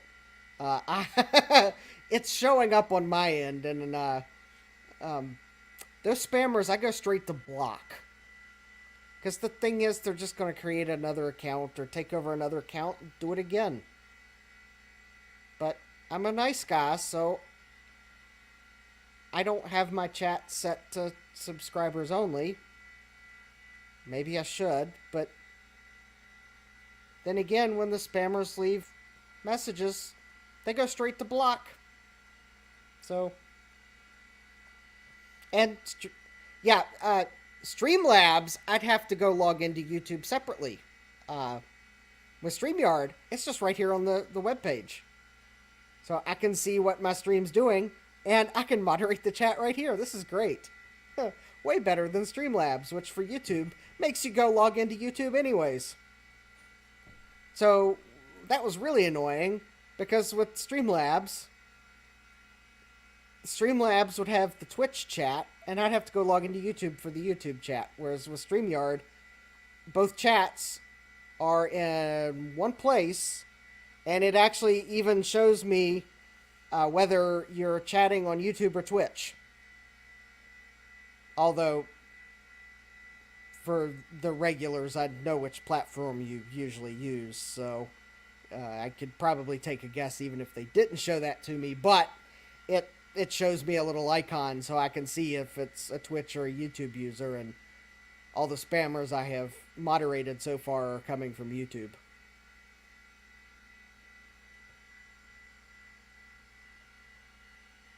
So,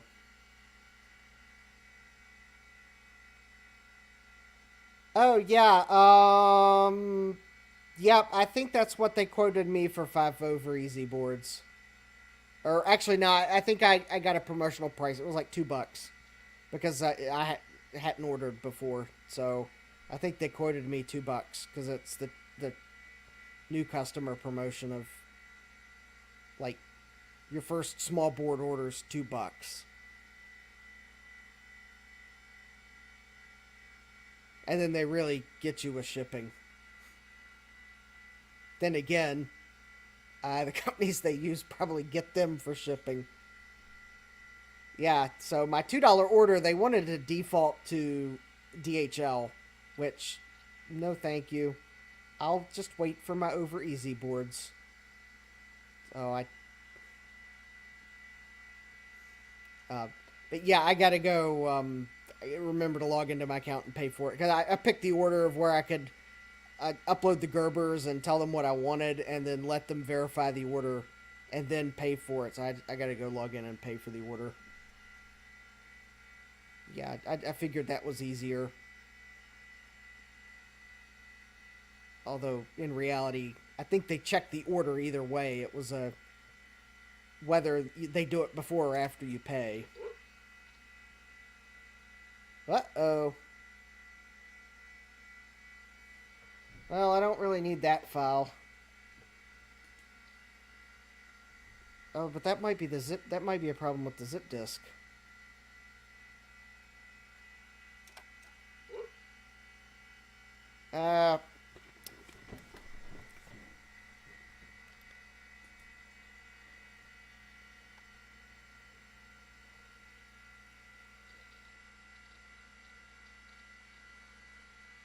I think there might be a problem with the zip disk after all. Alright, well, I guess I can try the other zip disk and...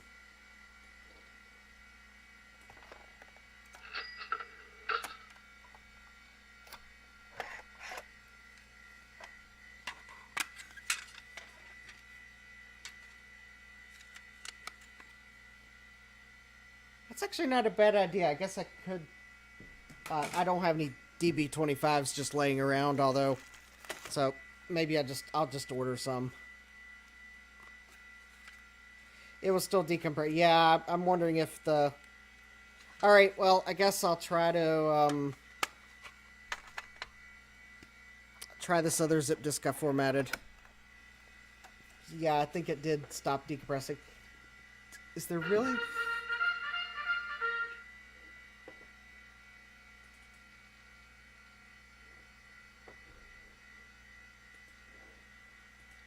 Well, that's weird. I thought I formatted that Mac, and yet it's acting like this.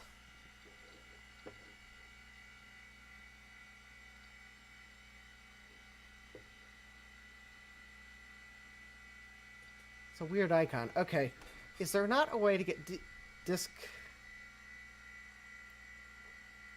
settings.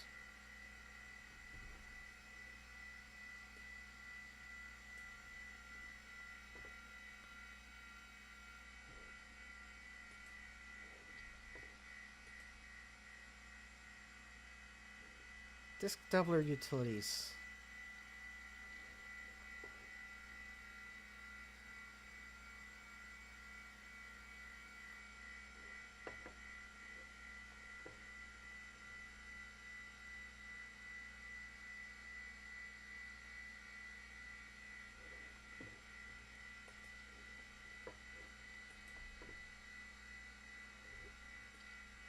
Well, actually, I had copied all the files to the zip disk, and then I was expanding them on the zip disk, and that's what it failed. It was on the zip disk.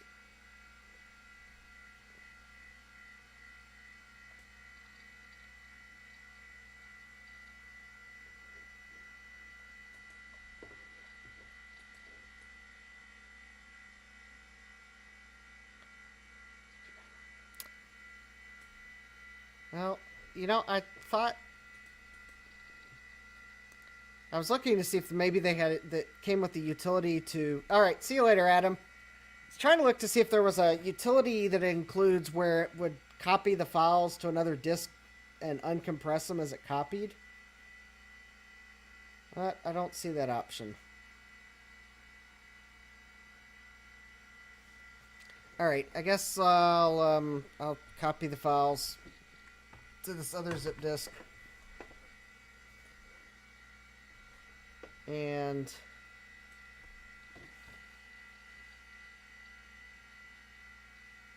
uncompress them there.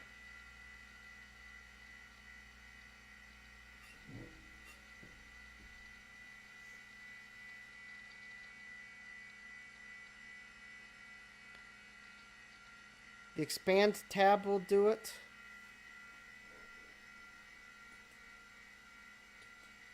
Yes, master.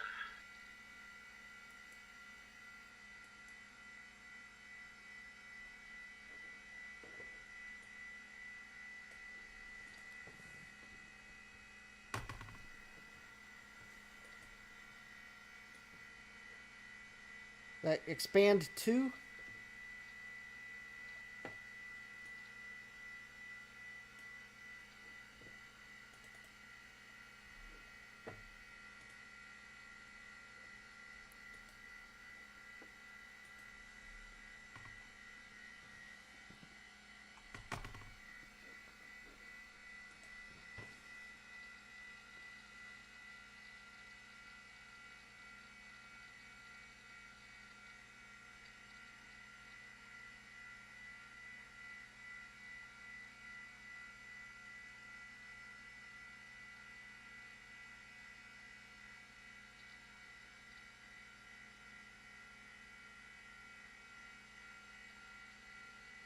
There we go.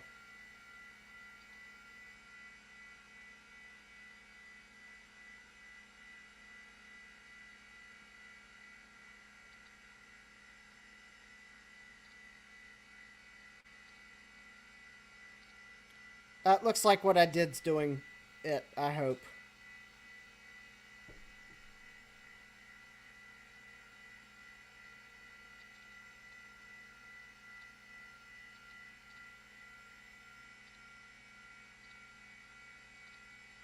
Yeah, I went to the DD menu. I selected everything, went to DD menu, did expand to, and then gave it a folder name on the zip drive. And it looks like it is expanding files. So, yes, the zip drive is running. I guess I'd better go catch it.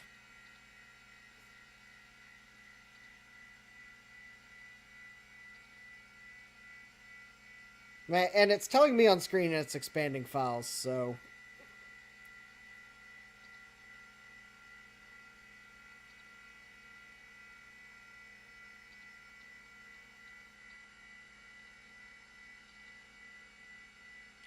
with a throughput of a whopping 60K a second.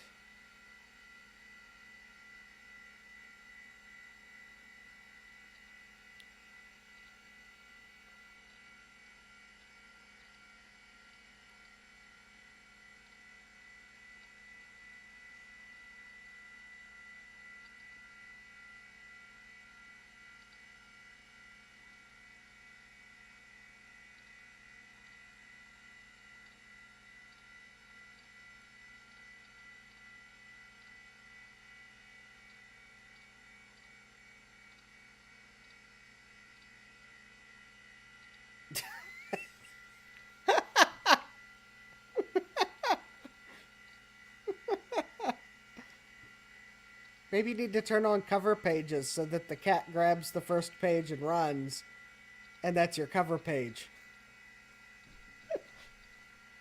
Although somehow cats strike me as being smart enough to see through your ploy of printing a cover page as the sacrificial page, and your cat will probably instead leave the cover page on the printer and grab the rest of the printout.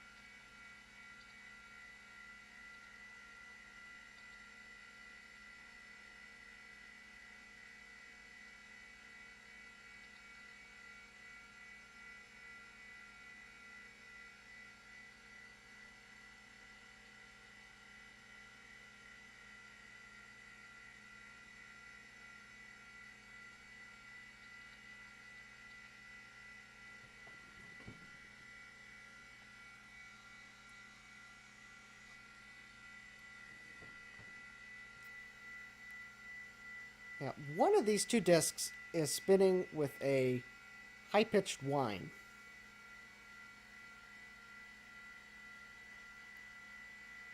Yes, it is. And I cannot tell which drive is making the whining noise. I would presume it's the quantum hard drive, but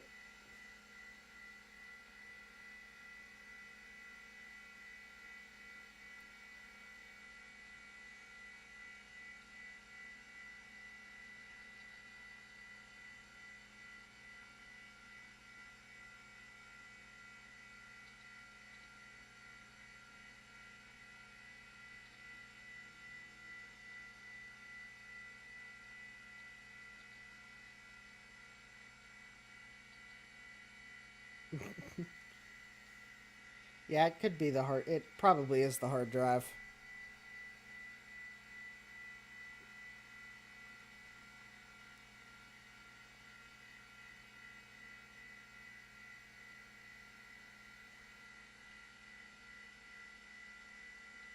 Because it does sound like a whine I've heard before. And I don't think it's a whine zip drives make. Because zip drives are basically a... Zip drives are basically a larger capacity floppy disk in a fancy plastic case with a fancy write protect system.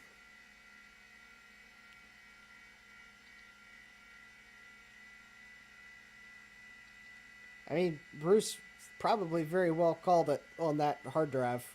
So...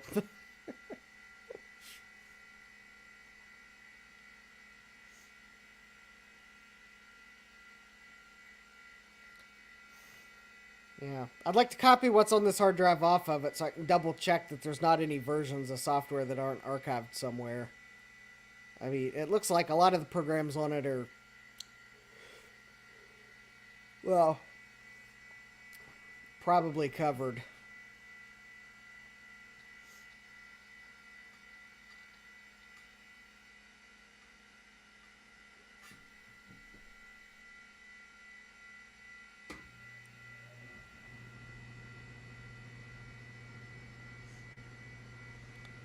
But I think from the last stream I had it booted up, someone looked at the version of software. I think that sound software that's playing the sounds, and there was something else on it that someone thought might be a different version than's been archived. So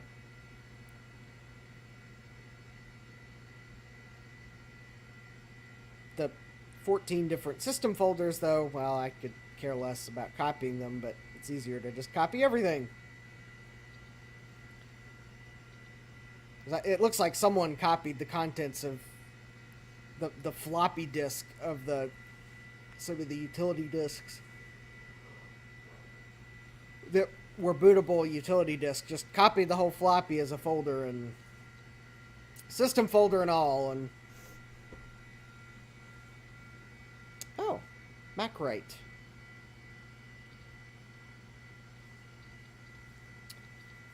Now, some of these programs I may put on the just copy them over to my blue Scuzzy. Oh, just got the stream notice from YouTube. Wonderful. And my last stream, the Game Doc, he's on Twitch. He was telling me that he's not consistently getting my Twitch notifications. So, great.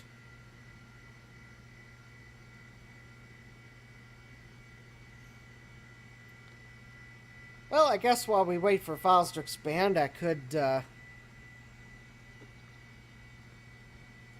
come over here and play this cool animation well, I didn't make it, but I generated it. That's why I was a few minutes late. I was waiting for the file to finish rendering. So, here we go.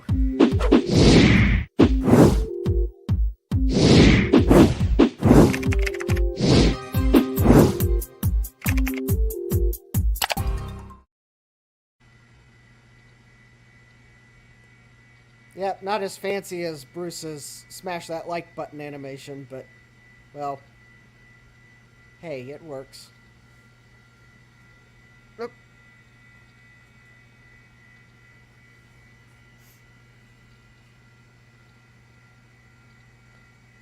Well, the one thing about I rendered it right before the stream because it dawned on me I could render that. Granted, that one was for this stream. I need to do one that's more generic, but I just hastily grabbed the. Oh, well, that particular video was from a service I've subscribed to called Videos. Well, and StreamYard, I just played the video in StreamYard.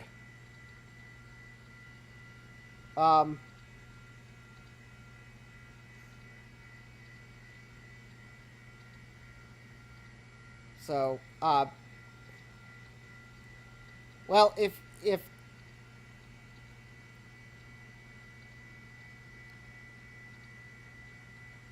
like, yeah, Videos charges like,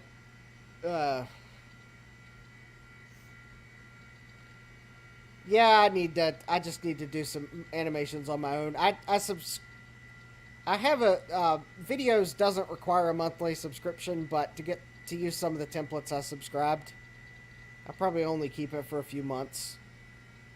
If you know anyone that would like an animation from Videos, I'll have to. They spell their name really weird. It's not Videos. It's like Vidy. I don't even want to try to spell it. Reach out to me.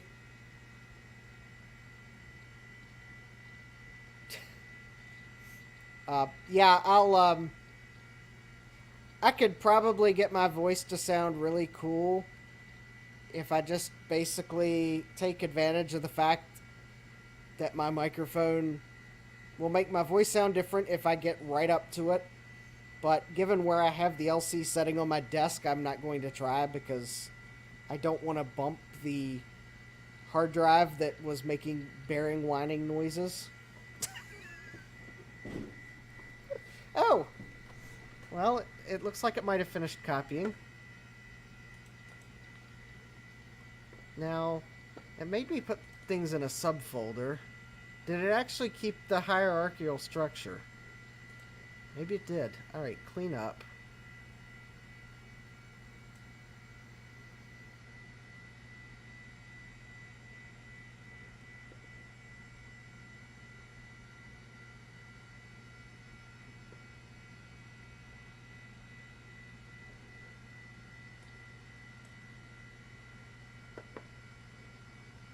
So, the original hard drive has 34.7 megabytes on it, and the zip disk has 37.5 megabytes on it. Although part of that is a copy of Lotus 123 that I canceled the copy. Oh, what was in the trash can? Oh, rescued items and... Oh, yeah, nothing of any importance. Alright.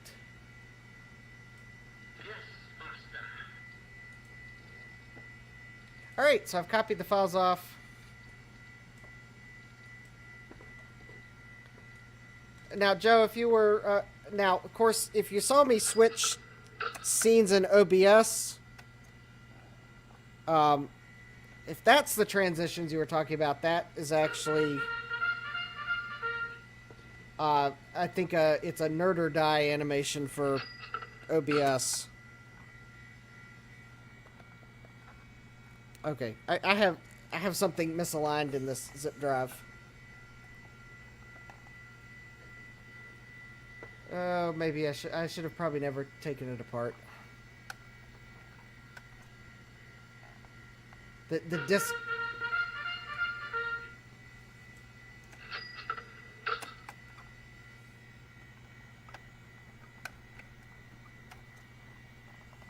Oh, maybe that's what's...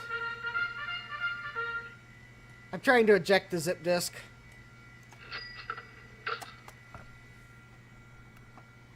Oh, I see what... Okay.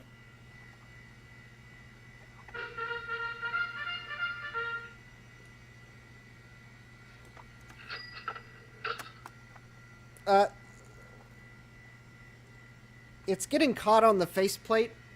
I think there's a... The faceplate's not on straight. Where I took the top of the zip disk off to put the window back on. I'm going to have to fix it somehow. Alright, so I ejected the disk.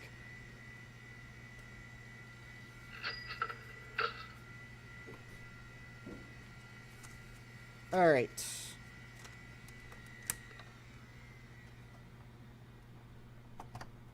So let's, I guess we'll let this quantum hard drive... Actually, I'd kind of like to remove it so that I could put the blue Scuzzy in its place. And I have yet...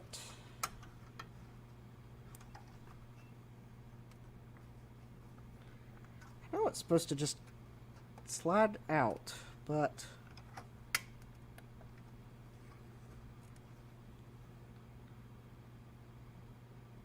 Well, is this one of those that I have to remove the...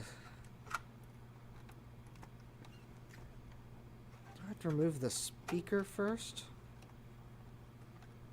Yeah, I'll label and retire it. It's tired, definitely. Alright.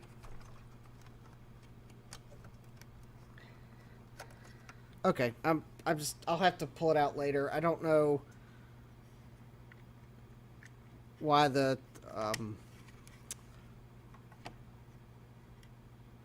don't know why I'm having so much trouble removing the hard drive. I don't know, maybe I'm just not flexing the clips as hard as I should. Alright, while I'm at it, I'm going to try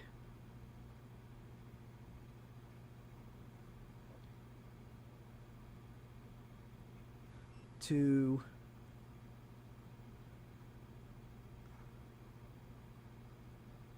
oh, 2, 1.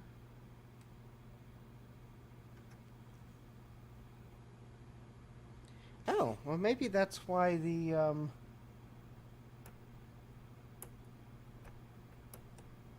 think maybe I know why the video might have been bad.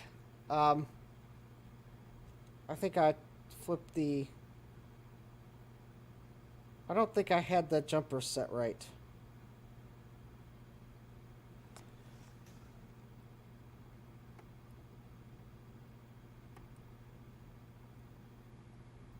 Okay.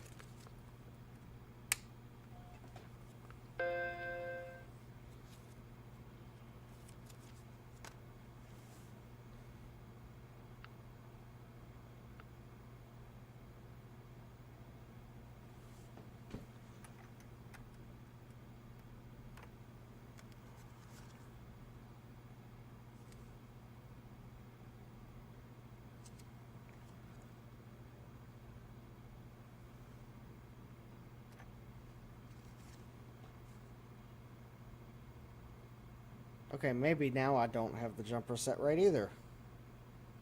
Or it doesn't like that mode.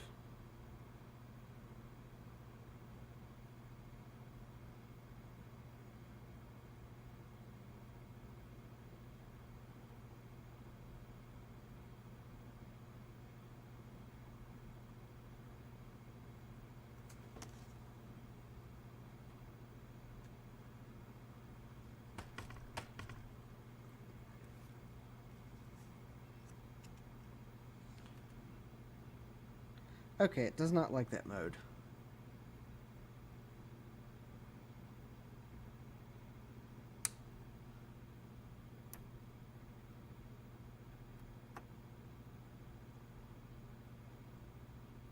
Okay. There we go.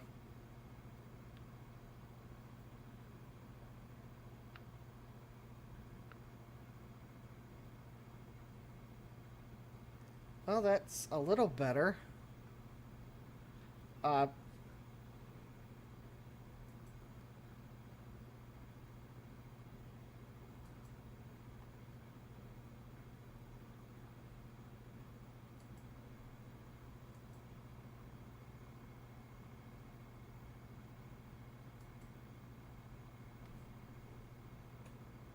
well, I tried the SVGA mode and there was no image.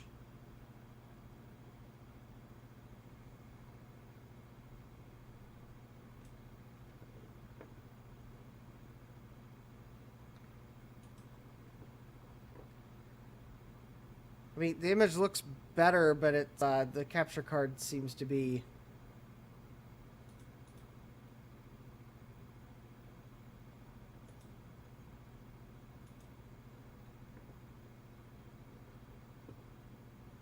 I think one of the problems I had, I put it back onto to 13-inch RGB, but I noticed that I had some of the switches set wrong, which I have no idea.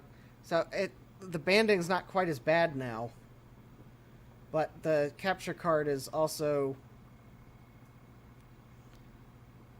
not. It's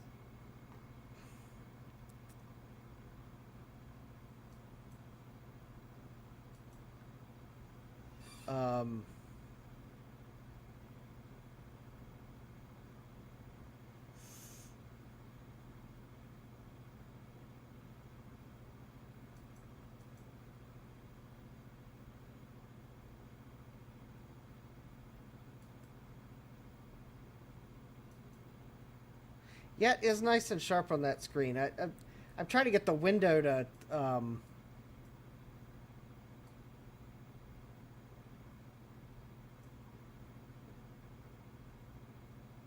Yes, it looks nice and sharp, but it's cutting off part of the image. It's quite possible there's a setting I need to change on the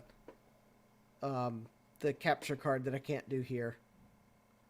But I guess at least now I'm back in 753. I got iOmega tools. I guess we'll make sure that it's going to be happy with my zip disk.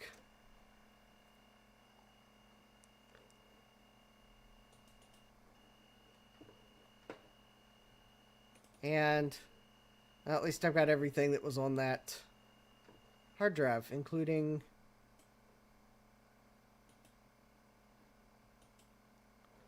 disk doubler utilities, which I'm almost tempted to throw right in the trash.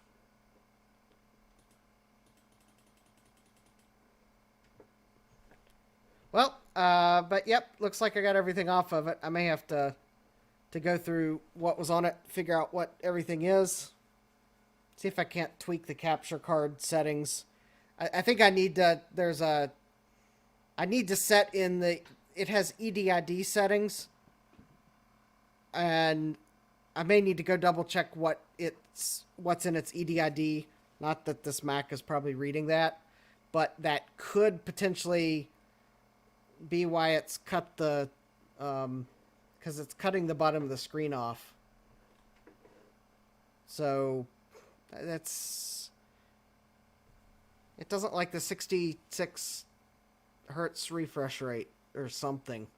Anyways, we got the data off the hard drive. We got the blue Scuzzy in. I'm having trouble unclipping the hard drive, but I'll probably remove that off stream because it's about time to end the stream. As at least we know the LC works. It needs some more RAM. It needs some more VRAM. It does need to be a little bit of cleaning, because you probably noticed I've left the tape label on it. I did that on purpose so I could take photos for the thumbnails. So I need to give it a little bit of cleaning. I'm not going to retro-bright the LC. Quite honestly, the LC, I think it looks fine. It's not overly yellowed or anything, so I'm just going to leave it at what color it is. The keyboard needs cleaned, though. I probably won't retro-bright it, even though it's kind of unevenly yellowed. It's not bad enough that I want to risk splotching. So, yeah, I think if I upgrade the VRAM, then it'll be nice. So anyways, I'm going to call the stream to an end. I'd like to thank you for joining. So, I don't know when I'll stream next on the LC, because I'm going to wait till I can get some more RAM, so that then we can upgrade. I can upgrade the VRAM. I can upgrade the RAM. Probably get the Ethernet card in, and I might take a little while to try to download some of the programs I remember using for the first time on the LC, so we can get that full experience. So, anyways, I'd like to thank you for joining. Guess I'll once again kind of show my awesome little animation for